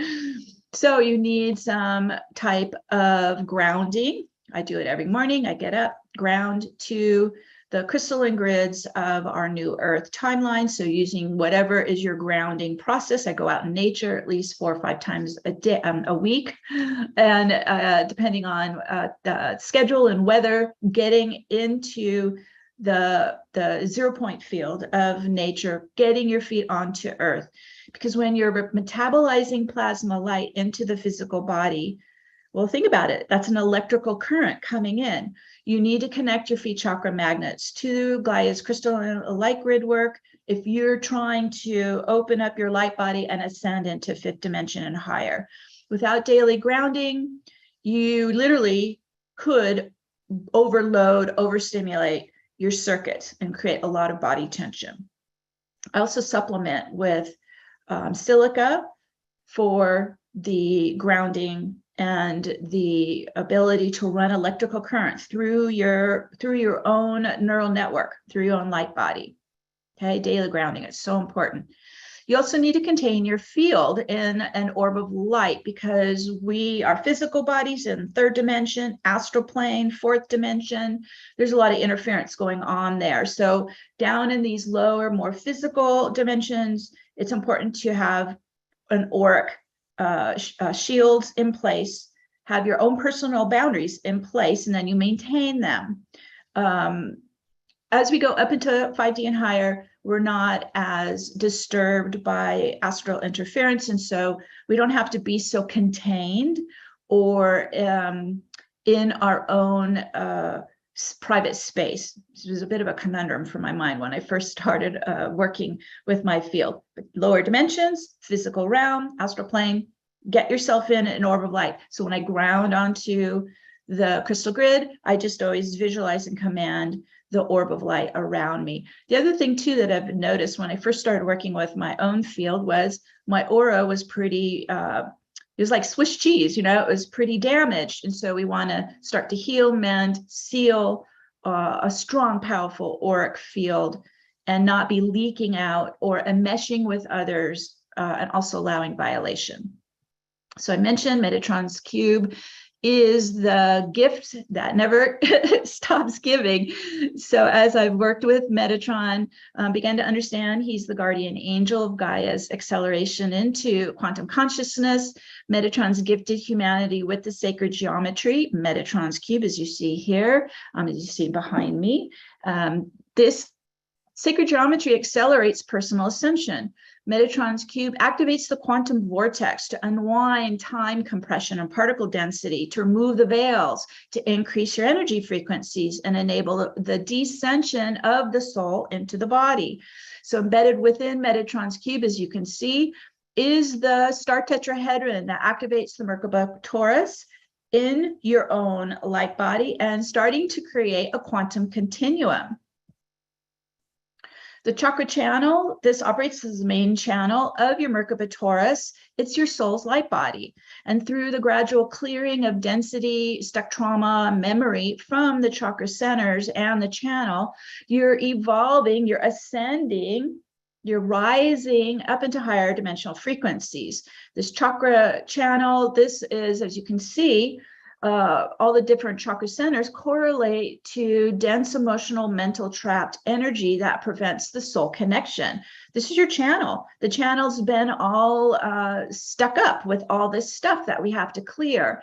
And so as we're working with Metatron's technique, we open up the chakra channel. We start to clear out all the shame, the blame, the grief, all of this that's been preventing our merging with the soul. When you regularly purge the chakra channel, you gradually open your communication network, because each of those chakras are antennas, right? This is your sensory tower. So as you open up your communication network with your higher self, you're beginning to build internal soul embodiment in your pillar of light. This is the home for the soul and the human to unite as one. All right, how do we do that? So again, working with Metatron's cube, we activate what's called the resurrection spiral. The golden ratio phi spiral, it's the universal key of Genesis. It's producing the most constructive energy wave interference of a continual renewal. Most energy wave interference cancels each other out. But in the golden ratio phi spiral, it is a continual spiral. And so this eternal spiral of ether vortexes relies on sacred geometry and fractality to maintain stability in the universe. We're going to use this on our bodies as well, on our fields. It's the fractal phenomenon that propels the quantum vortex in a continual spin. By activating the resurrection spiral with Metatron's cube, you can eliminate time barriers, release incongruent energy. We spin it outwards. It's called the inflow outflow. We spin out, we clear out, and we integrate soul energy inwards to continual delayering and embodiment process. When you use the quantum vortex and the resurrection spiral, you're training your atoms to spin anti-clockwise. This whole spiraling vortex energy is anti-clockwise. It's the feminine spin, and it is increasing oscillation towards the speed of light. It's the reverse of time density. When we go clockwise, everything compresses down into rigid density, time density. When we go anti-clockwise, everything opens out and frees us, and we start literally vibrating at the speed of light. Resurrection spiral. I do this every day. Okay, so we have a couple minutes. I want to take you through a demonstration of activating the resurrection spiral. I have here as well, we can go back to this after we're done, but there's a free download for you of an MP3 guided activation of the resurrection spiral for you today. But let's go ahead and come back here. We'll go back to just focusing on Metatron's cube, focusing on the spiral effect. Okay, so to do this, let's go ahead and take a couple deep breaths. You've been thinking. Let's just kind of come down from the mind, come more into the chakra channel, into your feeling body, into the breath, the heartbeat, into your core center. And then visualize. So we're using this right brain of ours. This is, most people haven't used much of their right brain yet. I certainly had, and I had to activate it more. Right brain is your holographic mind. It's what you use to visualize. It's what you use to command the energy flowing in and out, up and down. So we're going to use more of our psychic, intuitive, visualizing right brain. Imagine you're moving your chi down the leg channels to the feet chakras and lock your feet magnets right onto the crystal base at the bottom of your field and onto the crystalline grid of our new Earth timeline. So we're now running down and in, grounding in, locking in, getting stable, getting anchored, getting grounded. Okay, good. You may even feel like your energy is moving down into your hips and root, getting more into your lower body. All right, let's connect to spirit. So from the heart, we connect to Divine Mother, Father, Source Creator. Connect to your original God spark, your master soul and soul family, and home star. Connect to your spirit team of angels and guides and master teachers, the shamans, the elders, the protectors. We're connecting to Gaia and to Mother Nature and the nature spirits. calling in the devas, the fairies, the elementals, so we can do alchemy with our beloved Archangel Metatron, who's stepping in. He's embedding Metatron's cube sacred geometry under your feet in your crystal base, under your feet chakras. You see the image behind me. We've got the outer 6 circles, the inner 6 circles, the central 13th circle. You put your feet in the center. Your own light, your own chi, your own energy starts to turn it on and activate the sacred geometry of Metatron's cube under your feet. I use the breath to move the energy. You can start to begin to move the chi up and down and in and out. And those 12 circles of light start to rise up as pillars of light around your body and aura. And they're operating like tuning forks. They're humming and toning with the 12 sound waves of the 12 dimensions. We hear this as the phi harmonics in our human ears, earthly ears, as the sacred sound of Om. And so as those pillars, those tuning forks are oming around you, they begin to start to move, and they start to rotate right to left, anti-clockwise, front to back, right to left, anti-clockwise rotation. All right, there they go. They're starting to spin up. And as they begin to accelerate the spin, because we're fractally expanding, going faster and faster, they begin to blend and merge and become a vortex of diamond light spinning around your body and aura. Ooh, there it goes. Excellent. And it's starting to open and expand your field up and out into the higher dimensions. Just breathe into it, opening out, expanding. Good. And then it begins to go even faster towards the speed of light, anti-clockwise, and beginning to dissolve and remove the veils, time density, time barriers, opening all the way out to the quantum level. Ooh, let it release through you. Ooh, there it goes. Ooh, opening us up to both the physical realm and the spiritual realm simultaneously. And it allows us to come more inside and focus into the chakra channel, chakra pillar running right up the center of your body. It's the main conduit of your Merkaba torus. As Metatron's cube is spinning and active, it's starting to communicate with your star tetrahedron Merkaba inside your light body to begin to activate it, turn it on. Oh, just keep breathing into it.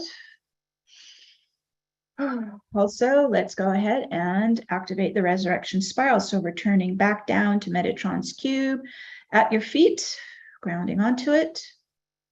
And we begin to activate a second spiral rising up from Metatron's cube. It's a tighter spiral. It's still anti-clockwise. It's rising up to your root chakra. This is the resurrection spiral. So as it spirals upwards, it's doing a clearing. It's doing a spin out. Okay, so rising up to the root chakra, spiraling up all the chakra centers, clearing, moving out density, trauma, memory as it rises up the chakra channel, opening your channel as a direct pathway all the way up to your higher self at the top of the 12th chakra, 12th gate, all the way up. Opening, clearing, flushing out, spinning out, releasing out into source light of transmutation light. Opening your channel, the resurrection spiral is moving upwards, activating more of the dimensional frequencies of these higher chakras. And as we go all the way up to the top, connect to your beloved higher self at the 12th chakra. 12th gateway, I always do like a heart-to-heart bond with my higher self. Your higher self is your guardian, your guardian and gatekeeper of your channel. Oh, there we go, connecting. So we have to rebuild this connection, heart-to-heart bond. If it helps, you can envision an infinity of light from your heart to your higher self heart. Oh, and your higher self opens that 12th gateway. And this is how we connect to our divinity, connecting to your divine soul presence. Your soul is made of light and sound, connecting to your soul's signature light and your soul sound waves, your tones, your harmonics, your frequencies. Get a lock on your soul light frequencies. And we're going to reverse, using the vortex now to spin, coming down. You're an open channel now, breathing down and in, soul light frequencies coming down. This is the inflow. Breathe in, coming down the crown, filling into all the chakras in your body. Soul light frequency. Breathe in, fill in, spin in, receive in. Ooh, there it goes. So light frequency. This is your soul stream coming all the way down to the lower human chakras, into the root pelvic floor, like your soul is sitting into your hips. Good. Filling you inside, particularly in your pillar of light. Let's send that soul stream into your heart center, into the heart crystal that runs your Merkaba torus, and fill the heart crystal. Crystals intensify, they amplify.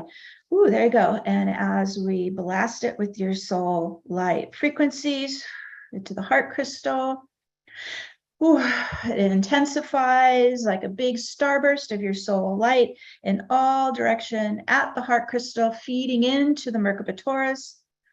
Oh, there it goes. Good. Activating more of that crystal portal, crystal engine of the Merkaba. And as this is all lighting up, intensifying, activating, continue to flow down all the way down to your feet chakras.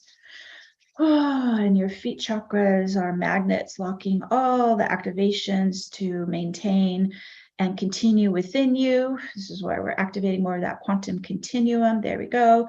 Feet locking it in, grounding it in. You can tap on your arms, your legs, making this earthbound, bringing it into the physicality, bringing more of your divine soul and human to merge as one within your pillar of light. Ooh, there it goes. And as it locks in, grounds in, takes hold, merges in. That completes our activation of the resurrection spiral. And so it is. And go right back here to the free gifts.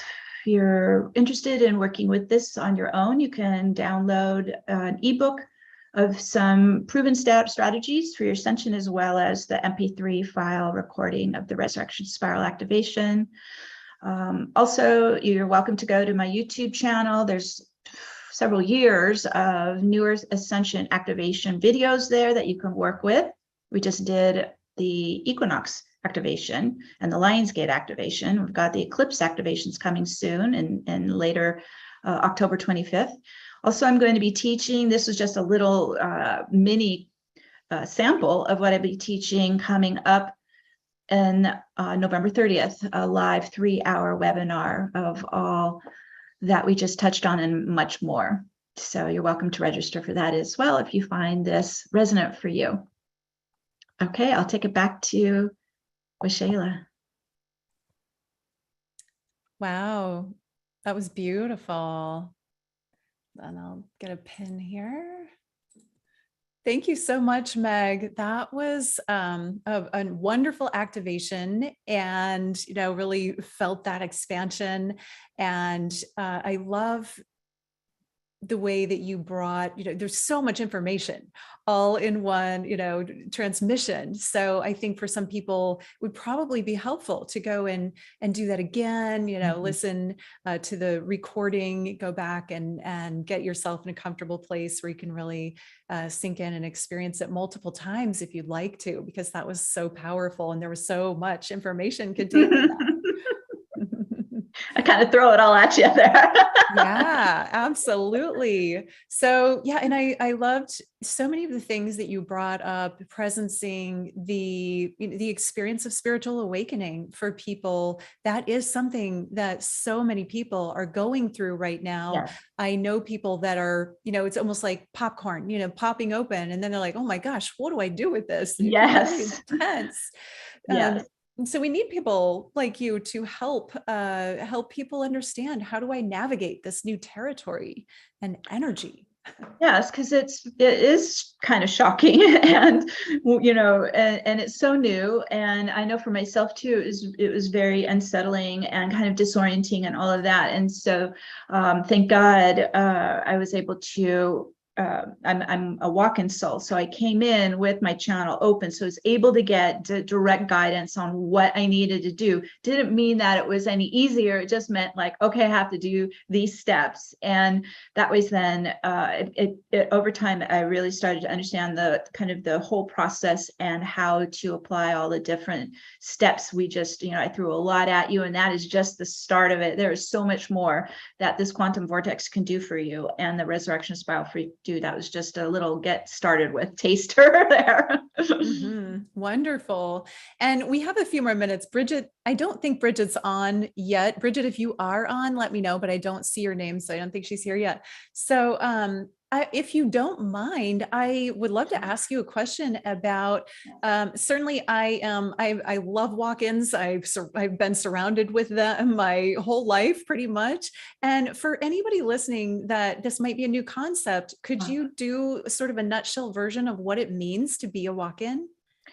Yes, so I think there is actually I'm starting to write a book on this because I think it's a lot of confusion about it.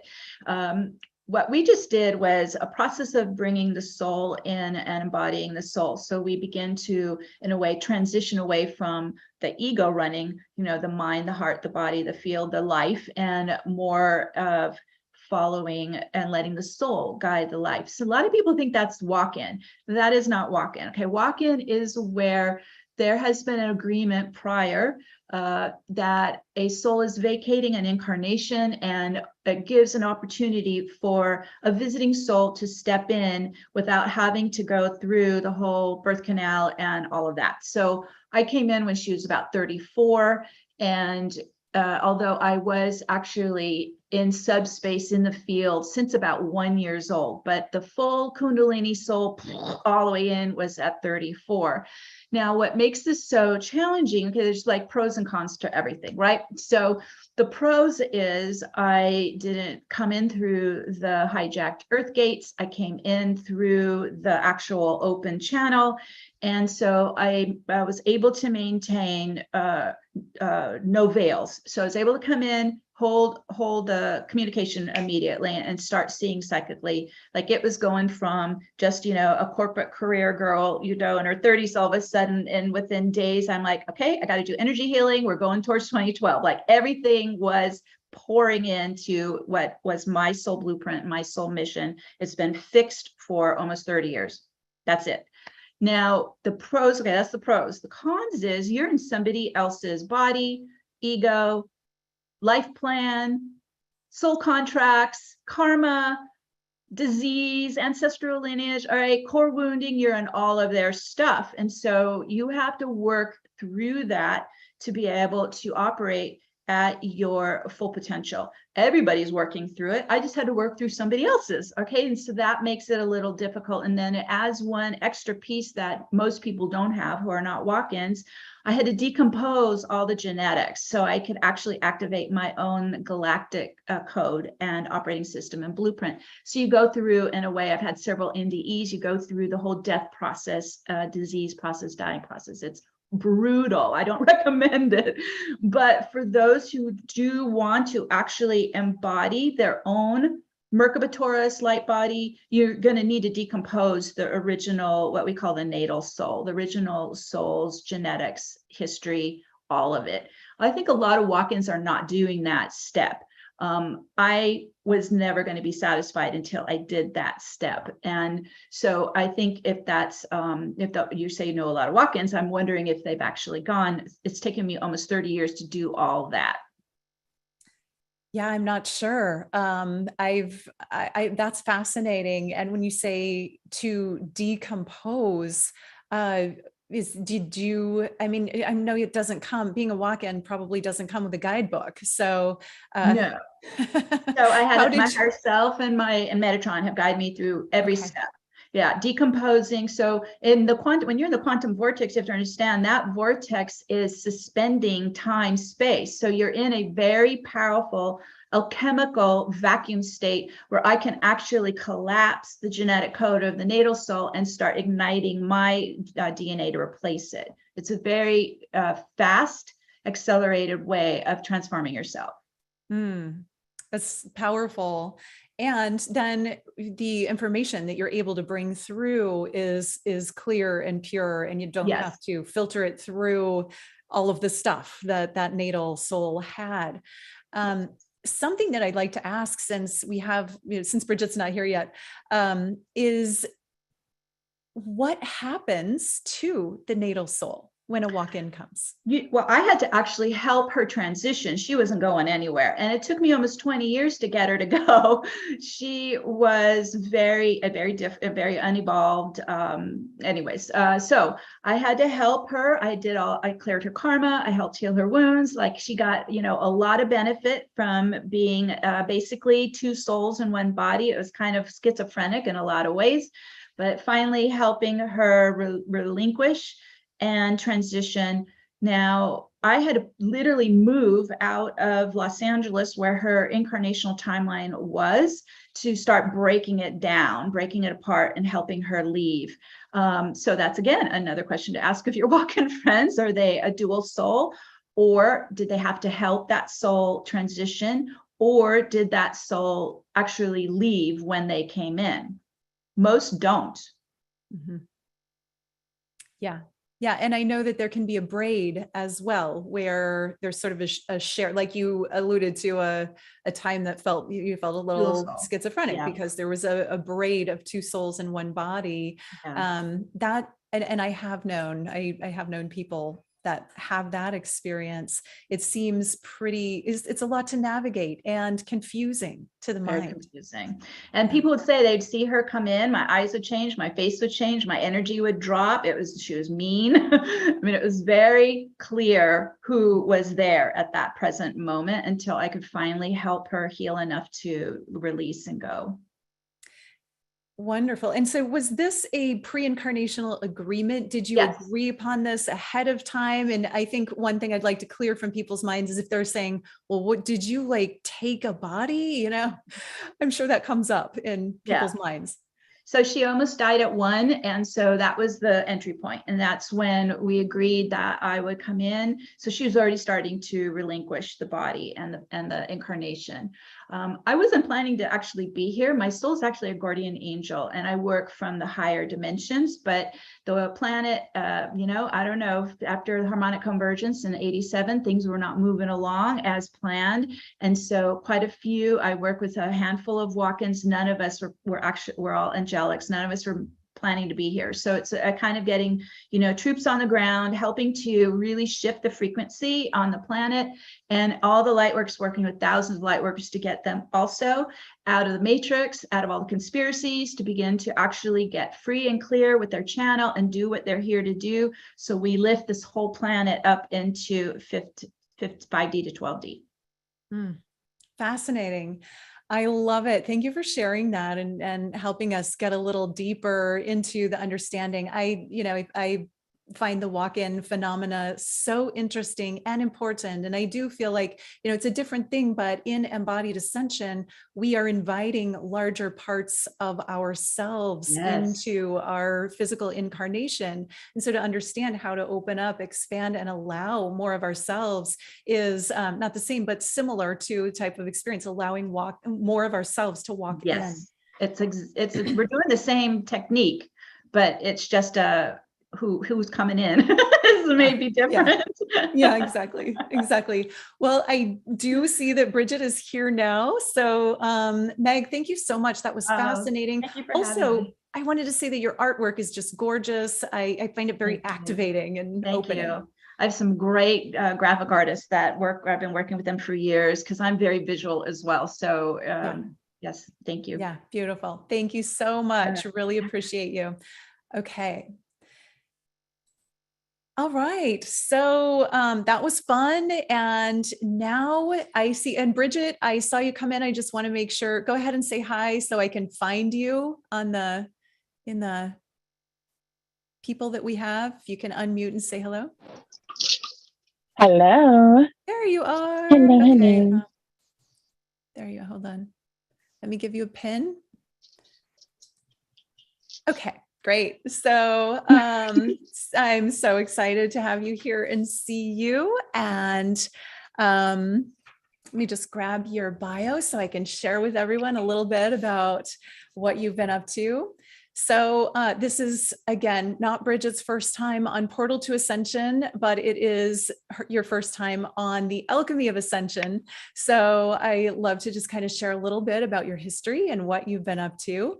And so Bridget Renee Holliday is a starseed, a channel, multidimensional medium, and a galactic ambassador of unity consciousness. She holds frequencies of unity consciousness and anchors them into the human experience. As an ascension contact specialist, she communicates with the high realms and assists others to expand and embrace those innate connections within themselves. Bridget specializes in mentoring starseeds within their ascension journey to remember who they are beyond the earth experience and that they have trained lifetimes for what they're here on earth to do. And that is so important because sometimes we just need a little help figuring everything out. And so today, Bridget, your subject is Starseed Expansion Catalysts, Consciously Creating New Earth. I am so excited to hear what you have to share with us today. Thank you for being here. Oh, thank you, Waxela. I'm so happy to be here with you. And thank you to Portal to Ascension. And really thank you to everyone who's here joining us and who will be on the replays. Oh, this has been so amazing so far. I've actually been on Portal to Ascension live listening, and it is so beautiful. And I think it's so synchronistic how all of this has flowed today into what I'm here to talk about, which is what Waxela just announced. So a lot of information has been coming through for all of the people that I communicate with. I'm on an app called Clubhouse a lot, and we hold rooms multiple times a week at night. And this information has just been channeling through nonstop for about 1.5 years. So I am so grateful to be able to share it with everyone today. And really what we're talking about is as star seeds and, as we awaken and embody more of our higher frequencies, more of our starseed frequencies, we are now able to begin to anchor those into the human experience. And I know a lot of starseeds, when we awaken, or even if we're born awakened, when we have our starseed activations, right, where we have those remembrances come in and we understand that Earth is not our primary home, and we start to really get all of these amazing experiences where we're having these beautiful journeys and this downloaded information. Earth is really intense and full of contrast right now, right? And a lot of starseeds want to kind of not be fully embodied. And here is your encouragement. If you are like that right now, drop into your heart, look at your specializations and masteries and geniuses that you have brought with you from so many lives, both from within the human earth experience, if you've had life other than the one you're currently living, but also from all of your star lineages. And you don't come to Earth unless you're a master.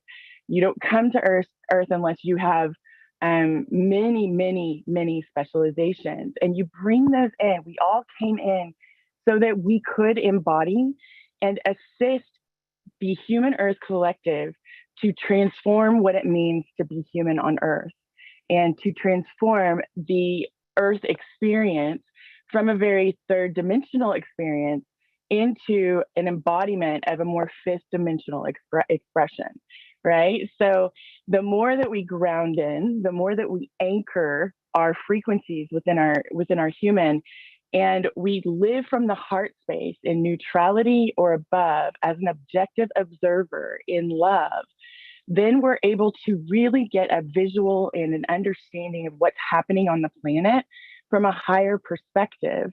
And we aren't so weighed down by the contrast and by the intensity, because we understand its purpose, and we see every person that we interact with, we begin to see and understand their current degrees of consciousness expansion.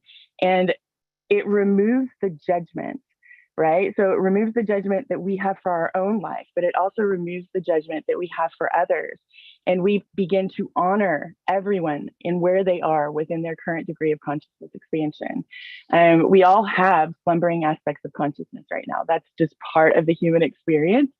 And we all have aspects that are awakening, and those continue to expand, right? So the more that we really focus on being a conscious embodiment within this human experience of our high self and all of our star lineages and those frequencies that we bring in, that creates a CHORD of frequency, like a really broadband spectrum.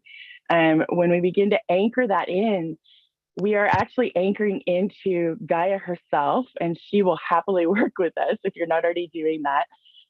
That allows us to be a conduit for the beautiful high dimensional frequencies that we all hold, because we have all of the dimensions within us, right? So we are essentially all of the dimensions.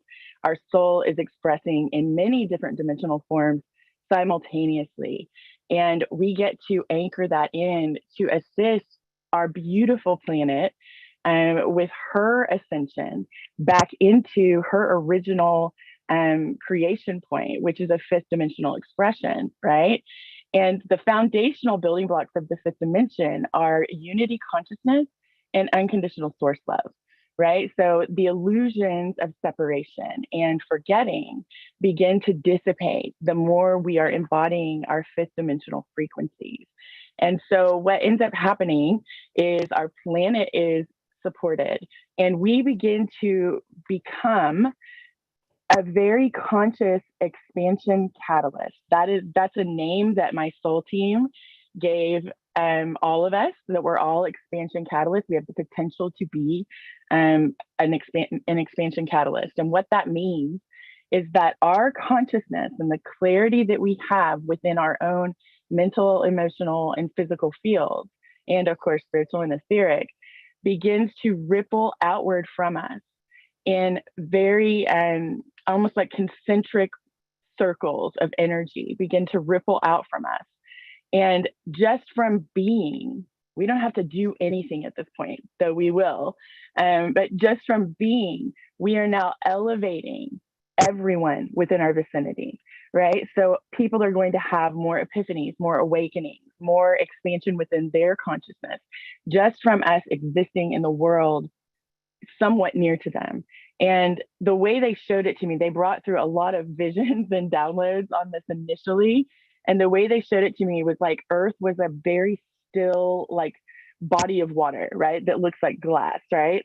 And all of us started rippling all around the world. And we were just, as we rippled, other people began to embody more fifth dimensional consciousness and became more, became an expansion catalyst themselves, or more of a far reaching one.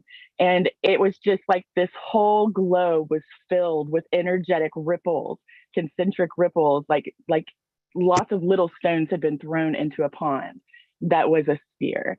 And it was the most magical moment of understanding. And it just began to increase and increase and increase and increase. And then everything became still again, and the earth glowed. And it was like emanating this beautiful crystalline diamond rainbow light and golden light and all of these beautiful high vibratory light frequencies that we're all carrying, right? So it was amazing. So if you can look at yourself and your life in a way that you have the intention of first becoming aware of your own consciousness and your own sort of, mental structure and emotional structure, and really looking at it through neutrality. The things that trigger you. Why am I feeling triggered by this, right? Rather than allowing that emotional uprising, which you can, but you don't have to, right? You can go, why am I feeling triggered by this? Okay, let's look at this a little deeper. This is an invitation to go within. So really the way I view everything is that we are,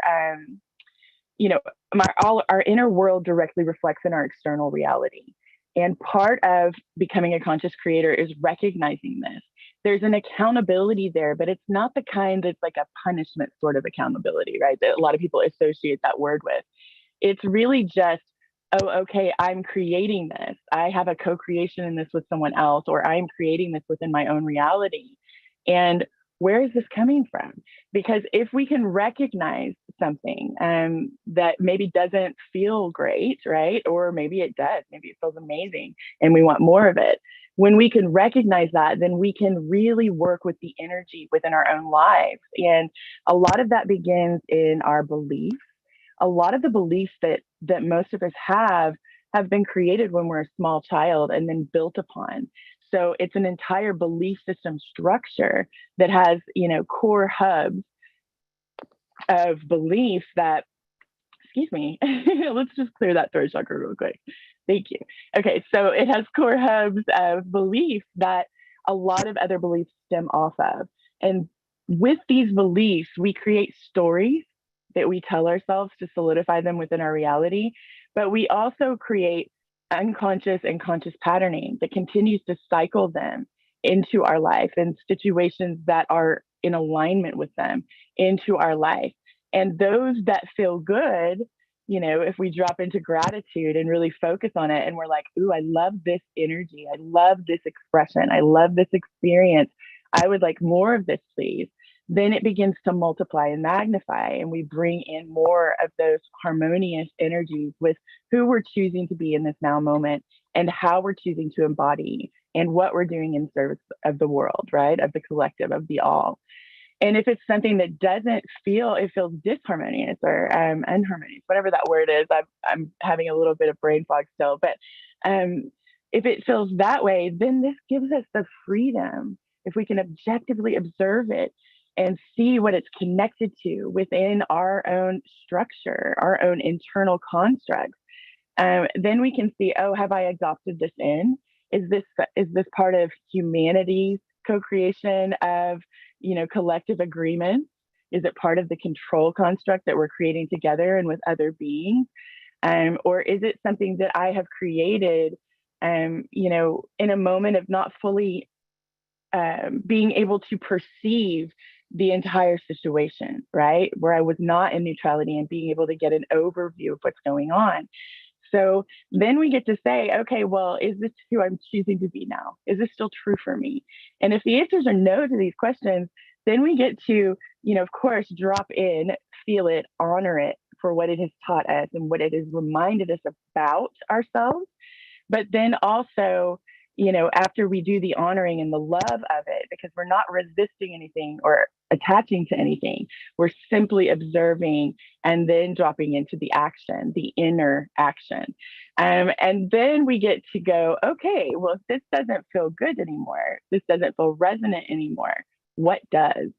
Right? So we get to withdraw our energy and deflate that particular aspect that we've been bringing into our life and that has been cycling in to show us, hey, this isn't in resonance anymore. Okay, we're going to amp it up again a little bit more and bring it in again. This isn't in resonance with us. What do you choose? That's what those cycling patterns are. They're an indication to go within, to drop into our hearts and drop into our inner knowingness and say, is this in alignment with me anymore?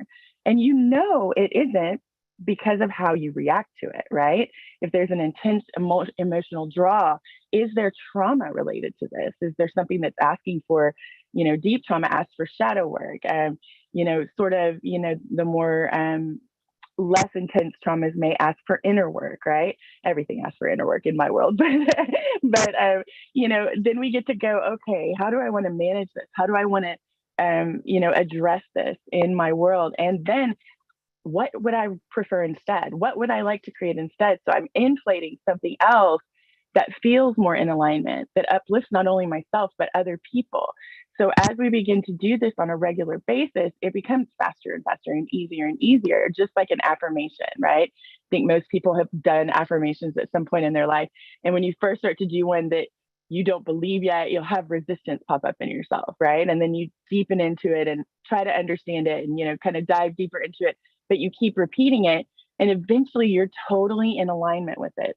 And it uplifts you and you begin to see change, forward focusing change occur in your reality based on it, but also in your inner world.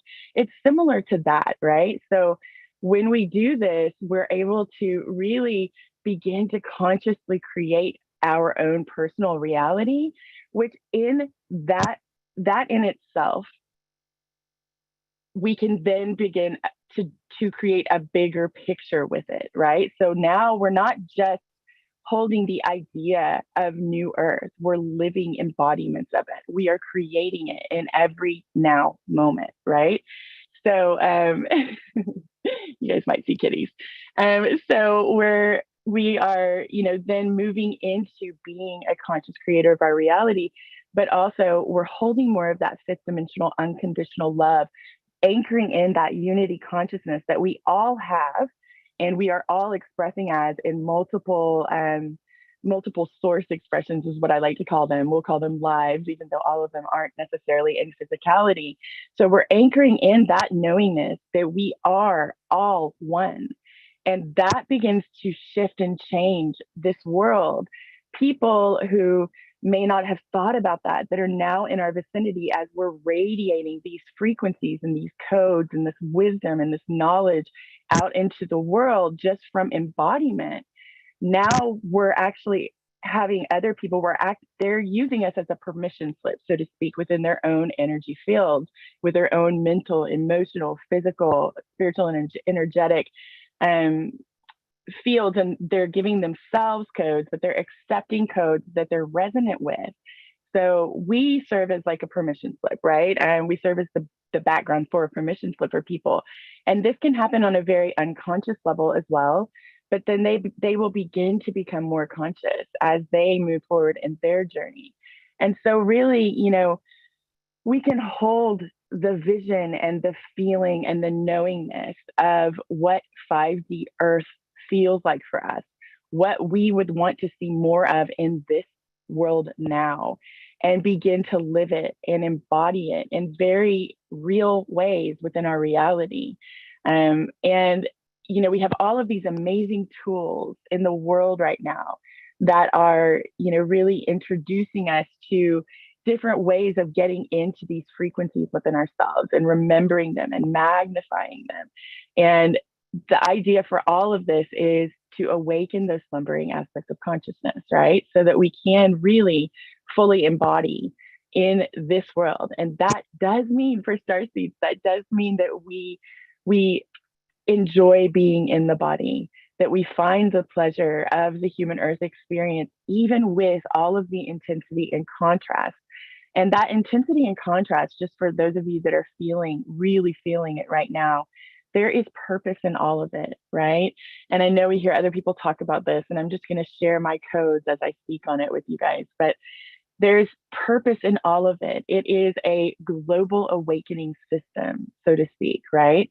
So all of the things that we did in the age of the mind, the old paradigm, they're not necessarily bad, and some of them will transfer and move forward with us into our more fifth dimensional expression.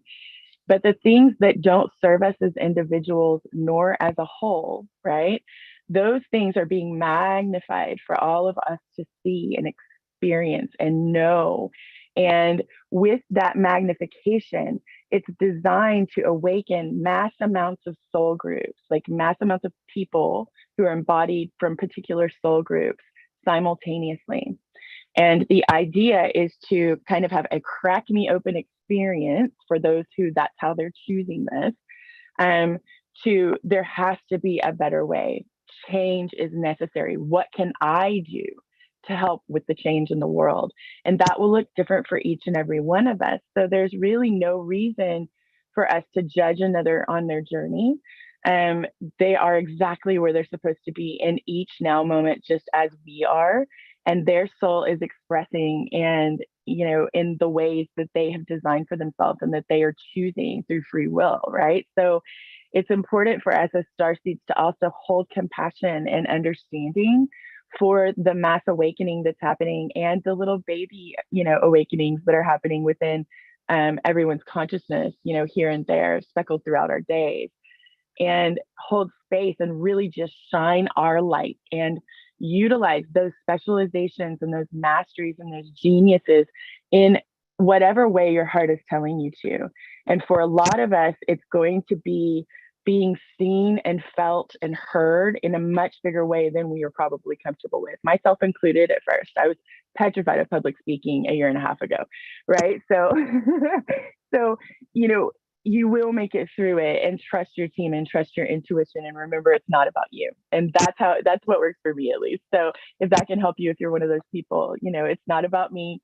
This is about the codes, keys, and frequencies, the wisdom and knowledge that is channeling through me that other people will be able to receive if they so choose to, right? And they'll use that for permission slips for their own awakening and consciousness expansion journeys, right? So if you are feeling the nudge to be seen, if you are feeling the nudge to be heard or to create something, do it, step into it, because this is what we came for, right? So healing the world, and healing the world begins with healing ourselves, right? And helping, others expand their consciousness just through being or through speaking or whatever you're creating. That also begins as an inner journey, right? So for me, the focus is always on, clearing this vessel, being the most clear channel I can be, so that the information and the codes and the keys and the frequencies that are flowing through are actually, coming through in a way that is free of distortion, so that they can be received in a very clear way and be a full service and assistance to whomever is ready for them. And I think it's just really important right now for all of us to just be who we came here to be, embody, anchor in. If you are feeling really resonant with being in the ethers and not feeling fully grounded, I'm not talking to you. And this isn't necessarily for you right now, right? That's what I mean by that. That came out kind of rough, but this isn't necessarily for you now. If that is what you're here to do in this now moment, is, have that ethereal, not necessarily grounded in experience, do that. If this doesn't feel resonant with you, stay where you are and what you're doing in full embodiment, right? Because your embodiment may be slightly different than what I'm, speaking of right now. But if you're feeling, a nudge to step out and do more and to speak more and to be more, if you're feeling kind of this resistance with grounding in because you are seeing the worst in humanity, and if it's causing you to lose hope, that's when fully embodying and anchoring in and really looking inward and really peeling away the layers of your own onion, the things that you've adopted in that aren't necessarily your truth anymore, the programming that you have adopted in from all of your friends and family and, people within your life that isn't resonant with you, and all of the collective programming that you're here to really assist with the clearing of the ancestral, karmic sort of things. All of these things really do assist us to remain embodied. So when we do the inner work ourselves, then we can hold more compassion. We're holding compassion for ourselves. We're doing a lot of, balancing and harmonious things within our own life that help us feel centered. And, harmony is a big thing. It's a big thing right now. It's something that's coming through a lot. Finding that harmony within ourselves in everything that we're bringing into our reality, everything that we're creating through our own, creator being consciousness. Harmonize everything.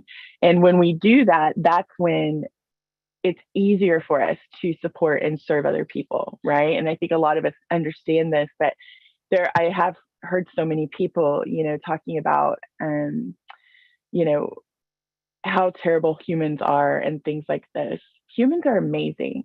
We are so creative. We're ingenious. We have this immense capacity for love in a way that is, super full. There's a lot of depth to our ability to really feel and have emotions for one another and for ourselves. And if we're not able to see that for other people, then it's telling us that it's time to get our own house in order, so to speak, right? So, I feel so passionate about all of this, and I really, really, want to support and uplift any of you. If you are in a moment where you are seeking, support and guidance, come to Clubhouse, come hang out with us in Awaken Ascending. That's the name of our club. We do this multiple times a week where we support people within their journey. Starseed, we have Starseed specific rooms and all kinds of things. So if you're feeling like you don't have a community and you feel alone, I've seen a number of people in the chat on Portal saying this during this event. Definitely come and find your community, find your soul tribe that can help you expand. Find your, and it doesn't have to be someone that you can touch, right? Touch is important and we love that. But if you are in a different place in the world, your soul family is out here. We're all here together. And all of the soul families are actually really connected, right? So we're all in oneness. We're all here. And star seeds, activated star seeds, we have a sort of mini collective consciousness that we generate within the whole, just like many other groups do. And if you're feeling really alone, if you're feeling, like you have this deep desire to be supported, if you've lost hope, these sorts of things, reach out to the Starseed Collective just through intention, saying, Starseed Collective, Starseed family, I need support, I need love. And we will send it to you. There are many of us that are very conscious of being connected to that collective field that we all share. And we will stop, drop, and send you love and support right then. Many of us will also call in your soul team, all those beautiful beings that are here to guide and assist you. And that's another reminder for creating a new earth here and now, is we have an entire support system of amazing beings who are, our friends and our family, and who are also our parallel aspects of soul, parallel lives, so to speak, right? And they're all here to support us. And all we have to do is ask. All we have to do is reach out. There is no true separation. So if we're in that separation consciousness, just reach out and ask, and they will come in, and you will feel yourself beginning to become lighter and brighter, just through those interactions. And yeah, Waxela, I'm not sure how much time I have left. You can go about 3 more minutes, or 3 to 5 if you want to. Okay, great. Yeah. So let me think. Am I complete? 3 to 5 minutes. I think that might be all that wants to come through right now. Okay. Well, that was beautiful and expansive. And some of the things that you said that really hit home for me, and I think they're so important for people to embrace, are like the non-judgment of self and other, because I do see a lot of people have an awakening, or maybe they have a sudden awakening and they think they know everything and everyone else is wrong, right? Or somebody's been working 30 or 40 years on their spiritual path, and then they see these new people who think, whatever, and there's this judgment. And there are all different types of starseeds. There are all different types of people on this planet. There are all different types of awakenings. So to bring in that non-judgment of yourself, non-judgment of other, don't compare your own journey to somebody else's. Don't look at the speakers today and say, oh, I wish, I was more like that person, but listen rather to what people have to say and find what resonates for you. And I just have been hearing a lot of judgments lately. So I think it's so important to presence that, for one thing. Oh, I love that. Yeah. It's very deep programming, and it is learned behavior. As children, we don't do that. This is learned behavior, and it's deep, deep, deep programming. And it's a part, technically, of the control construct that we've all, for generations, agreed to be in. And the other side of that, right? So there's the judgment. It's kind of like resistance and attachment, right? Like resistance and attachments are the same, two sides of the same coin. I think I said that right. I get those phrases wrong all the time, but two sides of the same coin.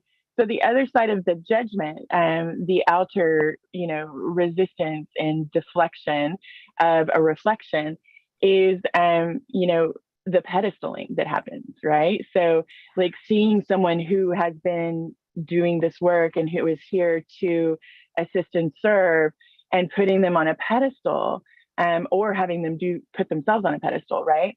Those frequencies are old paradigm, and we can let them go now.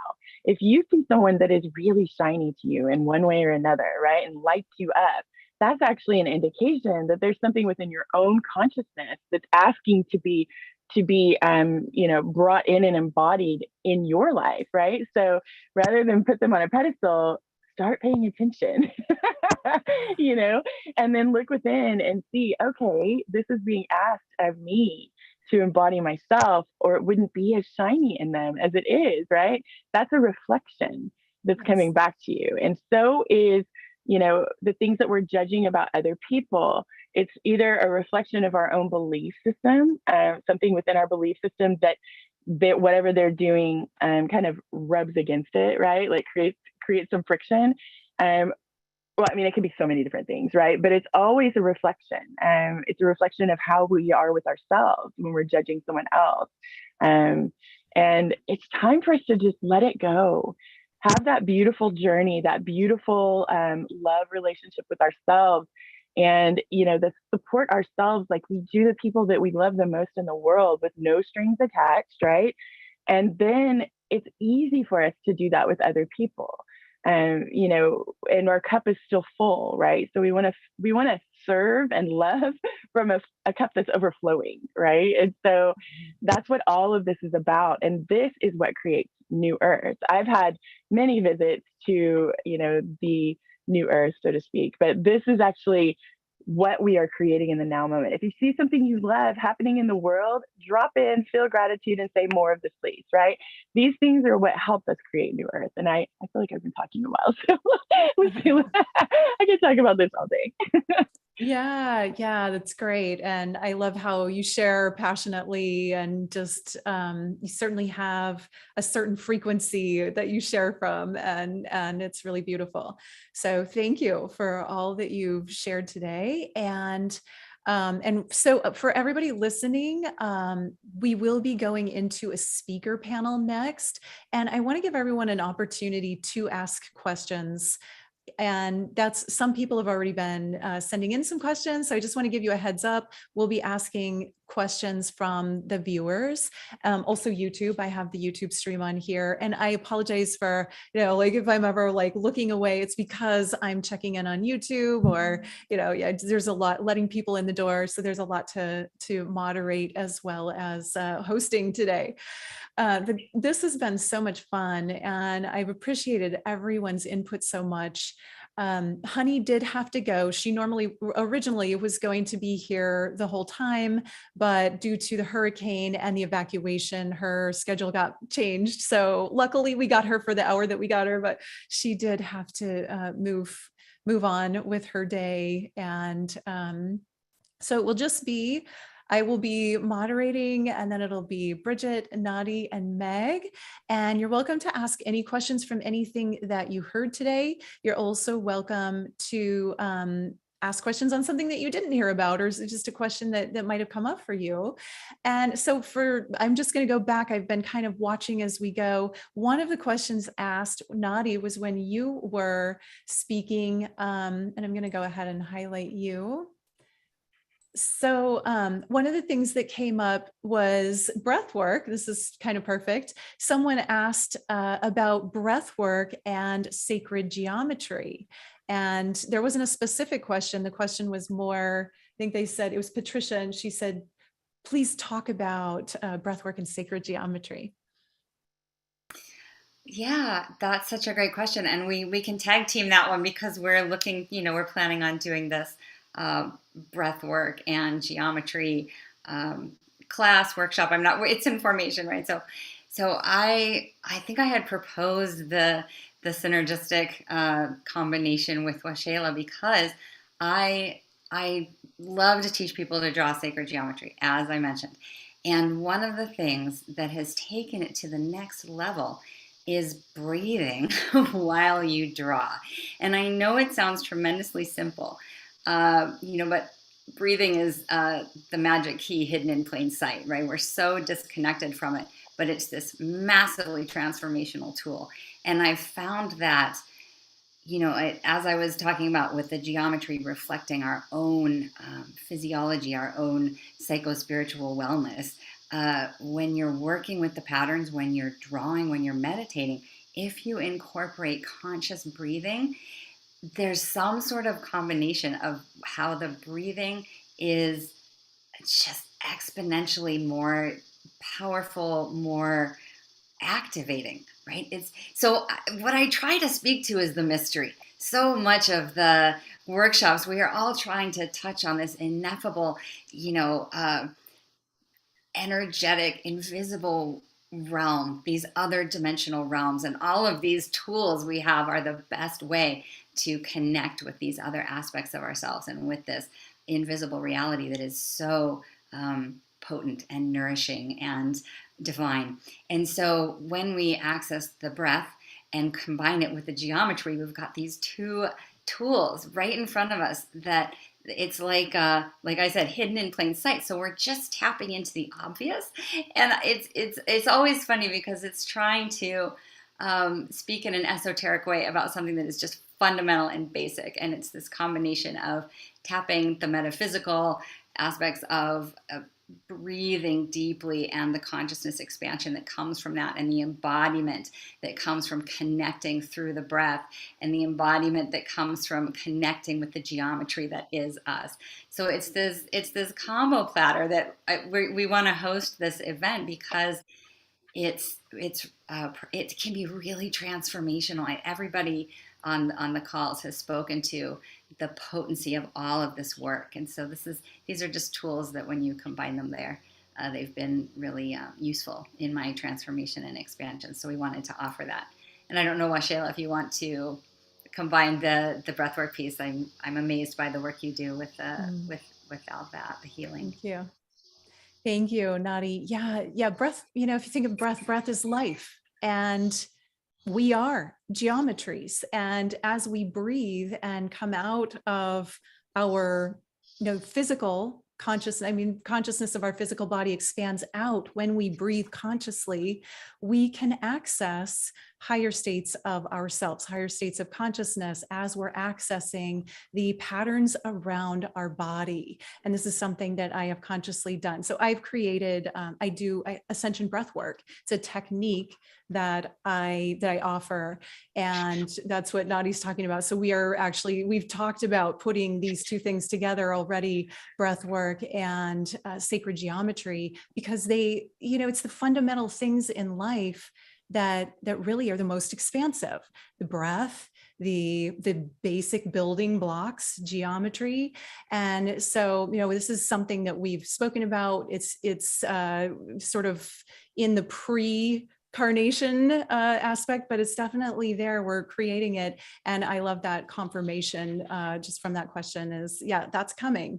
And it's powerful. Breathwork alone is powerful. Sacred geometry alone is powerful. The two together, more expansion, right? Yeah. And I want to say also, whoever who was asking the question, which is wonderful, your inquiry, whether you're drawn to sacred geometry, whether you're sparked by breath work. I think Bridget was just follow. She was speaking about follow that thing that lights you up, right? So asking about those two modalities, those two practices, just take it the next step. I would just encourage that exploration, because if that's what's exciting to you, that's where your next stage is. Just to confirm that question is great. Absolutely. Yes. So let me look at my, let's see, let me look at this. And if anyone else wants to speak on that topic, Meg, you work with lots of sacred geometries as well.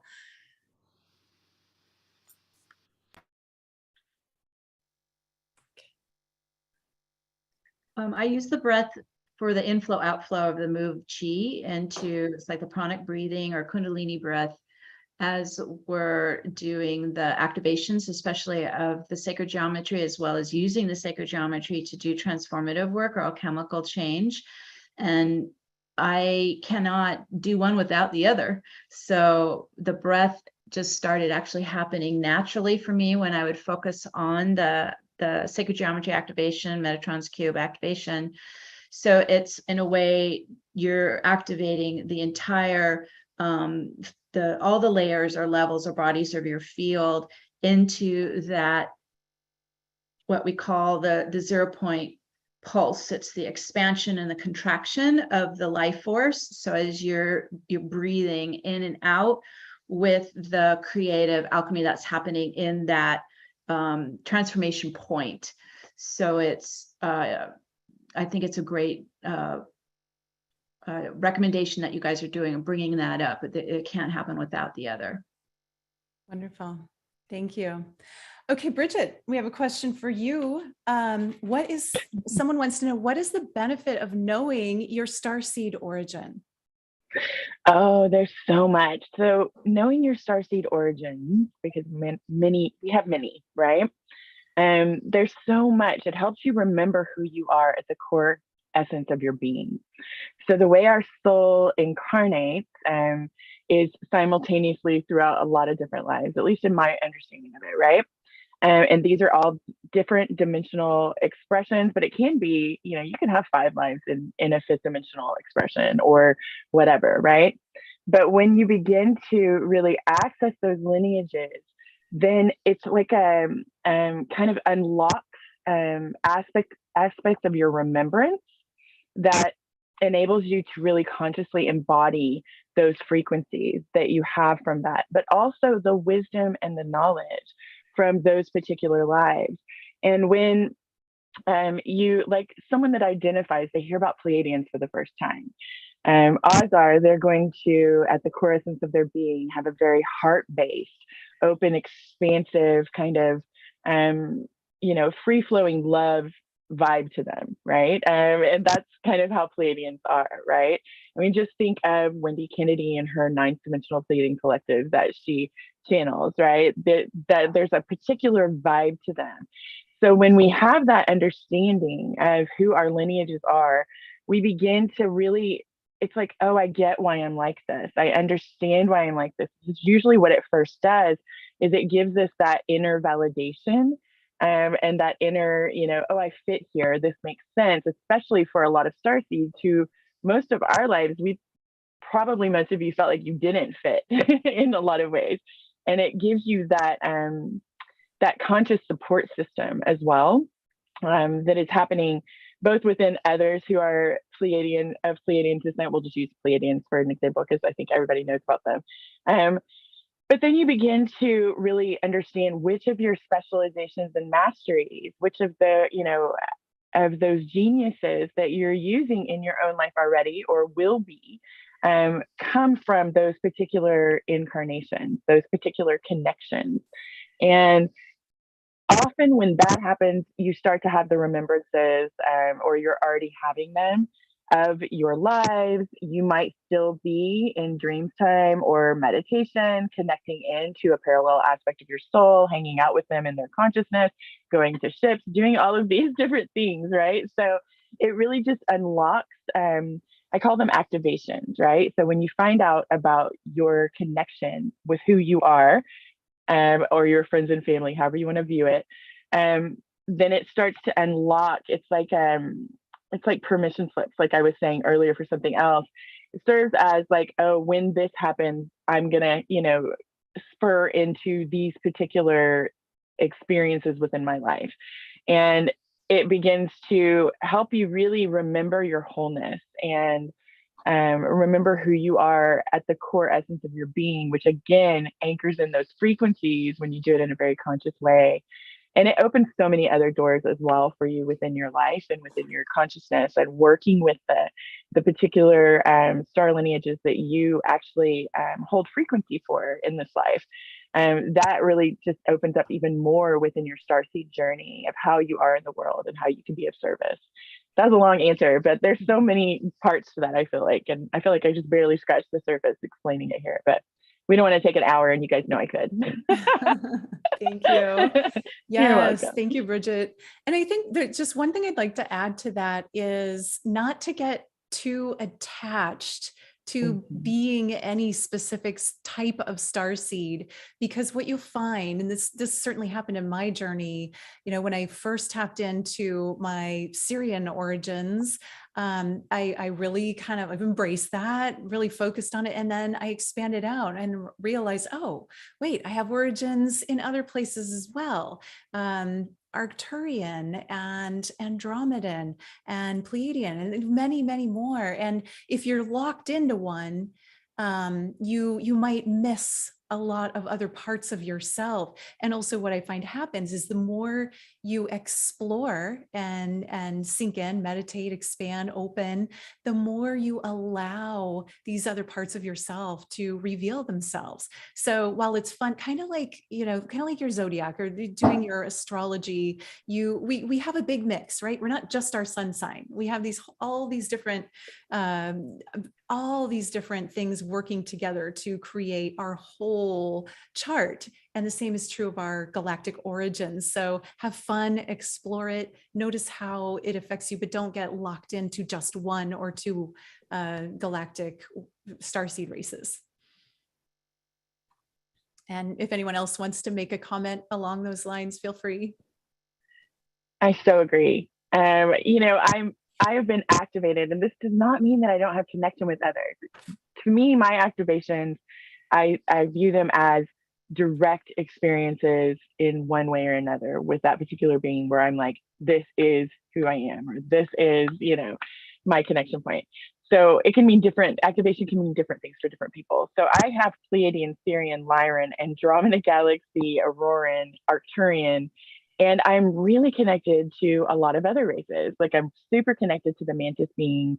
That is sort of a newer thing that's been coming in more as I think probably the last year. But I'm also connected to the Orions, and I'm also connected, so it doesn't mean that you don't have a deep connection with other things. It's about the frequencies that you're here to express and emanate in this now moment. And that will shift and change, and more of them will come in. I feel the deeper you dive into, your full embodiment and raising your own vibration and expanding your own consciousness. But yeah, I love that with Shayla. I love that you brought that up. Okay, great. I have something to share too. I found in working with light workers for the past 25 years that most, at least the ones I've worked with, are actually not from this galaxy, that most have actually traveled from far different crystalline universes to be here. And that's part of our gift, is to bring that crystalline light here where it doesn't exist. And so, yes, we may have had like a Syrian incarnation or Pleiadian incarnation, but I'm going to guess most are far beyond just this little local area here of the Orion Belt.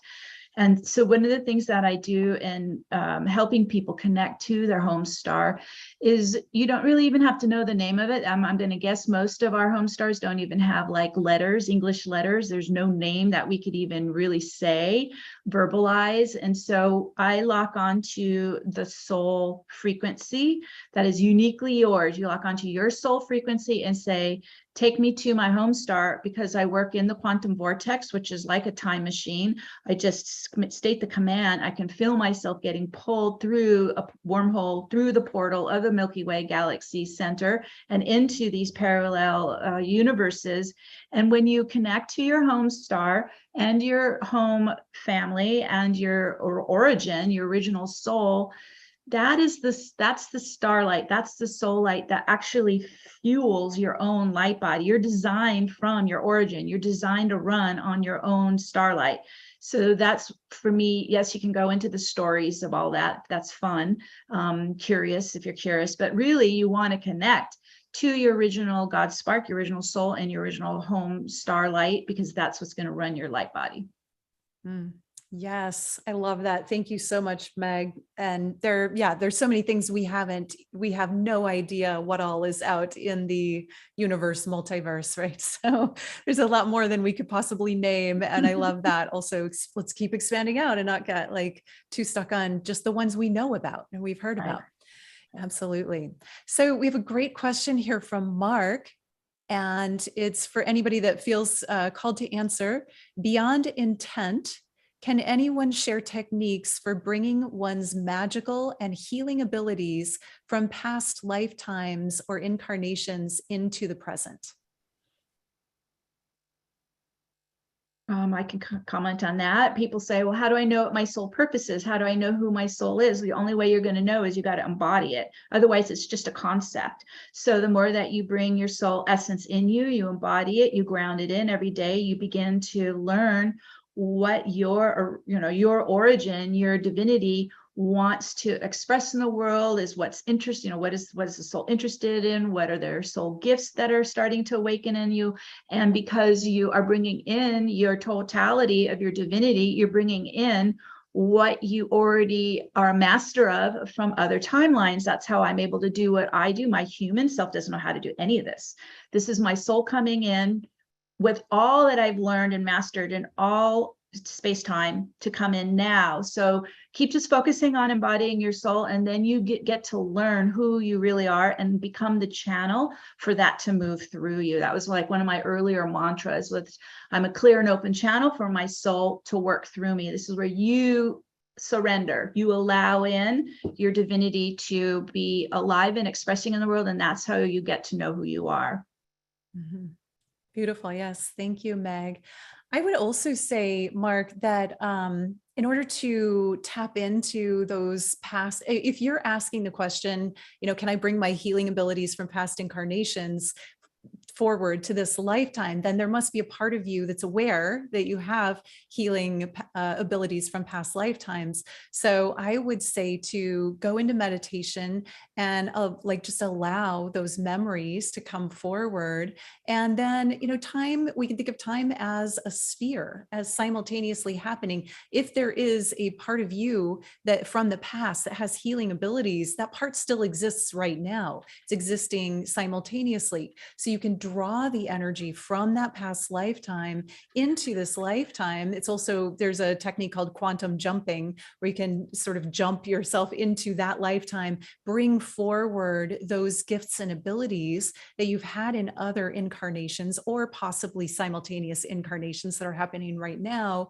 and then have the benefit of embodying them, as we're all talking about embodiment today, embodying those gifts and abilities. And then you can bring them through and manifest them in your current reality right now. Okay, so another question, just from N. It says, pinging again, the question about autoimmune diseases, since so many of us are sensitive beings and are experiencing this. Okay, I must have missed a question about disease and autoimmune diseases. And yeah, there is a lot of that going on. Does anyone want to talk about? Oh yeah, here it is. Okay, I found it. I've been dealing with creating and learning from autoimmune disease and things that are causing a lot of physical pain. It's what led me deeper down this path, and I'd love to know how to heal from it and keep giving. From N. I can comment on that. As a quantum healer, I work with this quite often. I also have had my own history of Epstein-Barr, so autoimmune disease. I find most of it is stemming from viral toxins. And what I found in working with it is it's mostly being fed on trauma. So the more that you heal and clear and delayer your own trauma from this life and past life, you're starving out the viral infection that's contributing to autoimmune disease. In a way, your own system is being, in a way, kind of overwhelmed by really dense layers of trauma. So this is, again, you can do somatic, nervous, kind of neural clearing, body work, quantum healing work, whatever is the modality. You can use acupuncture, whatever you're drawn to. I would dive into it and start clearing childhood trauma, core wound trauma, ancestral trauma, and past life trauma. Most starseeds who incarnated like in Atlantis are loaded with Atlantean trauma. So this is where we have to really start to see ourselves as multidimensional, multi-timeline beings. And this is, again, I've had from birth allergies. Allergies, again, the body is trying to attack whatever it feels is foreign. It's going after all that trauma. So the more that you heal and clear, you're starving out the reaction, right, where it's compromised. And you're rebirthing with your embodied soul life force, your own Kundalini life force that's regenerating healthy cells, healthy organs. You begin this whole rebirthing process of moving beyond autoimmune disease. Yes, thank you. Anyone else on that one? I would love to just add, that was so beautifully said. And yes, I was like, yes, yes, yes. I would love to also add that sometimes, even for starseeds, right, there is a particular experience or a series of experiences that your soul wants to have. And if we're not listening to that and actively, consciously doing that within our reality, sometimes it will present through illness, dis-ease, and things like that.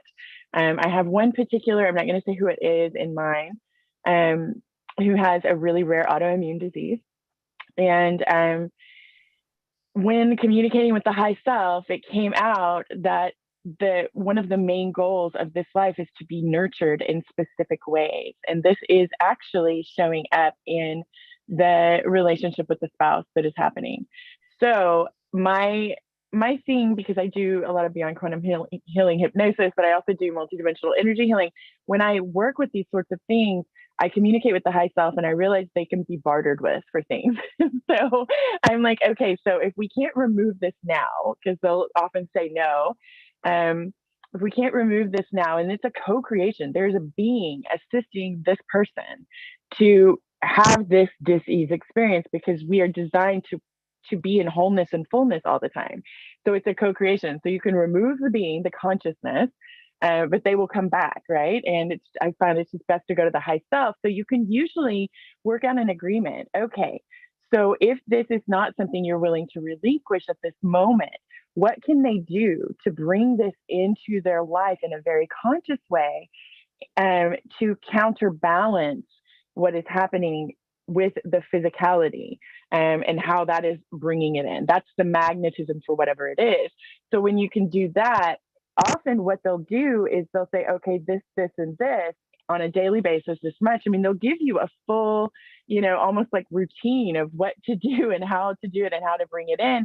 And then you can ask if, when they are resonating with that expression in their life, can we remove this? Will you, high self, remove this? And the answer is almost always yes. So you guys talk to your high selves. Get into a space where you can communicate with your high self and ask those questions, whether you can do it through meditation, through your own knowingness, through your own practice, or a hypnosis session or something like that. But yeah, there's always room for negotiation. Well, I wouldn't say always. There's room for negotiation on most things with the high self. I can't say across the board, but yeah, that's what I would love to add. Yeah, absolutely. Thank you. And just to contribute to that question about healing autoimmune disease or any disease at all, the awareness that, and this is, I've experienced this personally. Also, Dr. Joe Dispenza work is something I've been doing for many years, and he goes deeply into coherence healing, which it's essentially the frequency or basically the geometries, the coherent patterns or incoherent patterns around the body, around the field of energy in our biofield, project in to the body and manifest harmony or disharmony, balance or unbalance, ease or dis-ease. So when we have a dis-ease, it's first a pattern in our field. And so if we can work with those patterns in our field and have them become coherent, we can actually cure. We can have spontaneous healings. We can also have slow healings. It's not bound by time, but working with patterns in the field to become coherent actually creates an opportunity for things to heal that science doesn't even have healing, things for, like healing techniques for, at least not allopathic medicine. And so again, that's kind of your arena too, Nadi, is the patterns in the field. I would imagine that working with sacred geometries on a daily basis, looking at them, drawing them, working with them would help us image coherent patterns and then be sort of projecting them from the outside in, which could be very healing. There are many ways to do this. Meditation, putting yourself in frequencies that are healing. I work with something called Alchemy spheres, photon light balls. People call me all the time. Wow, I've had a spontaneous healing of some issue that doctors couldn't help me with, or even on a Zoom call sometimes. And it's because that photon light is projecting a coherent pattern into their field. They're receiving it, and it is changing the incoherent patterns in the physical, at the physical level. That's beautiful. Go ahead, Nadi. Yeah, I would jump in on that as well with the geometry. There are my cats in the way. Part of what I've been contemplating as I listen to the conference and go into a sense of self-judgment. And I thought, Bridget, you spoke to that so lovely, and Waxela, just adding being at peace with our own process. And that process can look like a cosmic 2x4 that takes a while for integration, or in my experience, it could take a slow and steady progression, which included the geometry. I mean, it's been years, I could say over a decade, right, of slow and steady commitment, almost daily, but in some way, shape, or form, working with basic patterns. And this could translate from geometry to any kind of spiritual practice, anywhere you find your faith. That slow, incremental, I would say disciplined and dedicated efforts to come into ourselves. So as we've been listening, there are so many levels of activation, awareness, consciousness, whether it's galactic or more planetary. That's part of what I love about the geometry is its accessibility, right? Like you can look and go, this is a circle, this is a triangle, here's a square, it leads us to a pentagon, leads us to platonic solids, it leads us to Metatrons, right? I've had a slow progression, and coming to peace with that has been part of the journey. And so I just wanted to add that into the mix, and that there can be really basic, steady gifts, like gifts that are not flashy, they're not glamorous, they're not starseed transmissions. There's a ton of planetary activations that seem mundane in the face of starships, but they're very important, and it's a really great place to start. So yeah, right, what's right in front of us, breath work, sound healing. Just wanted to put a plug in for the potential of the simple yet accessible tools that have helped me in my transformation. So. Yes, absolutely. Thank you. Thank you so much, everybody. I think we just have a couple minutes left. So I'm going to finish with one last question from Fran, and we already answered the first half. So Fran is an empath very sensitive. And she says, how do you get more clarity? How to get more clarity from my purpose? I get homesick for my home place and soul family, even though I don't know where it is. And I can really relate to that feeling of that I used to feel so deeply lonely and from a different place, and nobody here really understands me. And how do I fit in? And what do I do here? And what's my purpose? And all of those things when I was young and I was on a mission, but I didn't quite know what it was or who I was. And so that one's close to my heart. And I find that it's so important to find spiritual community to support each other. That is why I do what I do. That is a huge part of my purpose. I've created a membership for that. And it's why I bring people together for these types of events and the summits, because we need to know that we're not alone. There's so many of us here, and it can be scary and it can feel lonely, but we can overcome that. And I'm not saying to ignore your loneliness. If that's what you're feeling, feel it. Don't just bypass it. But there are ways to find that connection. Go into your heart, find that love within yourself, give that to yourself, nurture yourself, and then find others who reflect that back to you. And the more you do that, and the more you love yourself and look at the universe and your reality as loving you, that you are so precious and infinitely loved, the more you're going to experience that reflected from other people toward you and find those connections. So I'd love for anybody who'd like to just share on that topic.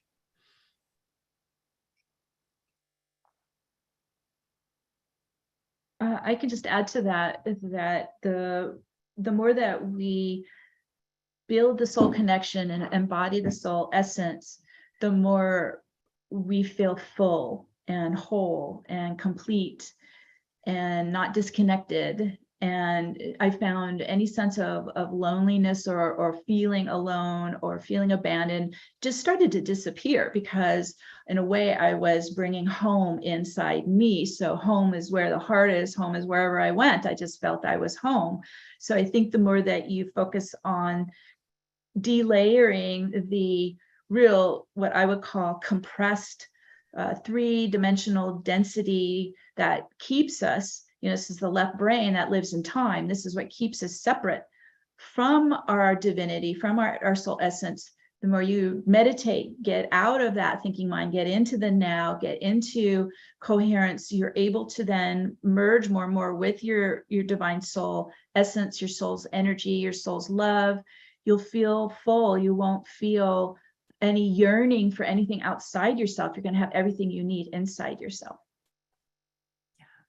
Thank you, Meg. Nadi or Bridget? Yeah, I would agree with everything, right? Meg, the practices over time that bring us back to self, and yet, that's not an instant fix at all. It takes so much discipline. And Fran, I absolutely want to relate to you. I feel you in my heart goes out to you, because anytime I'm on Ascension summits or a lot of the things that Neil does on Portal to Ascension, a lot of the hybrids and the walk-ins and all of the advanced civilization programs, I get so homesick. It's terrible, because I deal with that regularly, because anytime there's a frustration here on this planet, I'm like, I'm out. How did I get? I go into that complaining place and the kind of the lower places, because it's hard. It is hard to be here. I just want to relate to that, and we're many of us are not from here, so. I think you're doing it exactly right. You stay with community. You sign on to people talking about the same things. You know that you're not alone, and it does take work and perseverance. It takes perseverance to be here, and it takes a lot of strength to be a human being right now. So, I don't want to well done, congratulations. I feel like we all need gold stars for being here. So thank you, Fran, for speaking to that. I just love you, Nadi. I just love you're so beautiful. I just love your energy. Fran, did you feel that love? Because there was so much support in all of these reactions and responses to you. And I would just say, if you're not already, raise your vibration and connect in with your family. Connect in with your family, connect in with your soul team, get with your community, and really, really dive deep with this. But also listen to these beautiful voices and their wisdom that they're sharing with you. Yeah, I see that you say you feel it. I love that. You know, really, really get clear inside. When I look back in my life, in my journey, when I felt the most lonely is when I was facing outward the most. So I agree with everything everyone has said. And I just want to pour some love and some support into you right now and to anyone else that's feeling like Fran, and just tell you that you're so very, very loved. And all you have to do is say, I open to receive. And we're going to call in the soul teams just for anyone who just might want the support, might want the love. Just calling in everyone's soul teams right now to magnify one another and just envelop your human person in as much love and support as they can accept right now. And we're just going to let that love pour in, and all you have to do is say, I receive, I'm here, I'm open, I'm ready. It's like a huge love fest. Oh my goodness, there's so much love happening right now and so much support. And if you cry, that's okay. That just means you really needed it. And you guys can do this for yourself anytime you want. You just pull in just from the intention or verbalization. Hey team, I really need some love. I really feel like I need to be loved right now. The angels are really excellent at this, you guys too. All of them are. But if you're having a really extremely, intense moment, you can just ask for an angel hug, and boy, is that amazing. So just giving you all of that, you guys just remember, we're all connected. We're all here together. When you're feeling that separation, go within and remember the unity that is always within you. And that's with your team, that's with us, that's with the whole world, right? So we love you. I love you. Thank you for receiving. Thank you so much, Bridget. And I'm going to end the panel there. Thank you so much to each of you panelists, speakers today for your time, for your energy, for your love, and for this powerful information that you bring through. I appreciate all of you so much. So just huge thanks and love to each one of you. And thank you. The thank yous are coming through on the chats as well. And to everyone watching, thank you for your time and for all that you do and for your presence and for walking this journey with us. And we are all in this together. And it's just, we are a big family of light in so many different bodies. It's exciting and it's fun. I want to thank Portal to Ascension for hosting this live stream today. And I want to invite everyone over to the Alchemy of Ascension, waxelasananda.com/AOA6 if you'd like to be a part of that. We have 33 speakers speaking on expanded states of consciousness.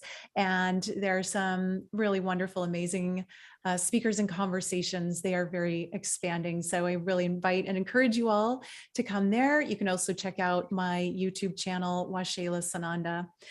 And with that, I just want to send out a massive gratitude to all of you, to the divine for bringing us all together here today, to Portal to Ascension for having a place for us.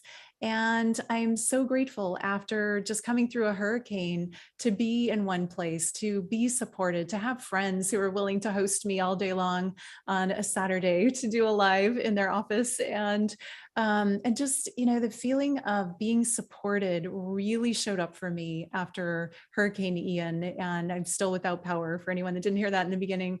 And just the sense of like, I know I'm loved. I know I'm taken care of no matter what.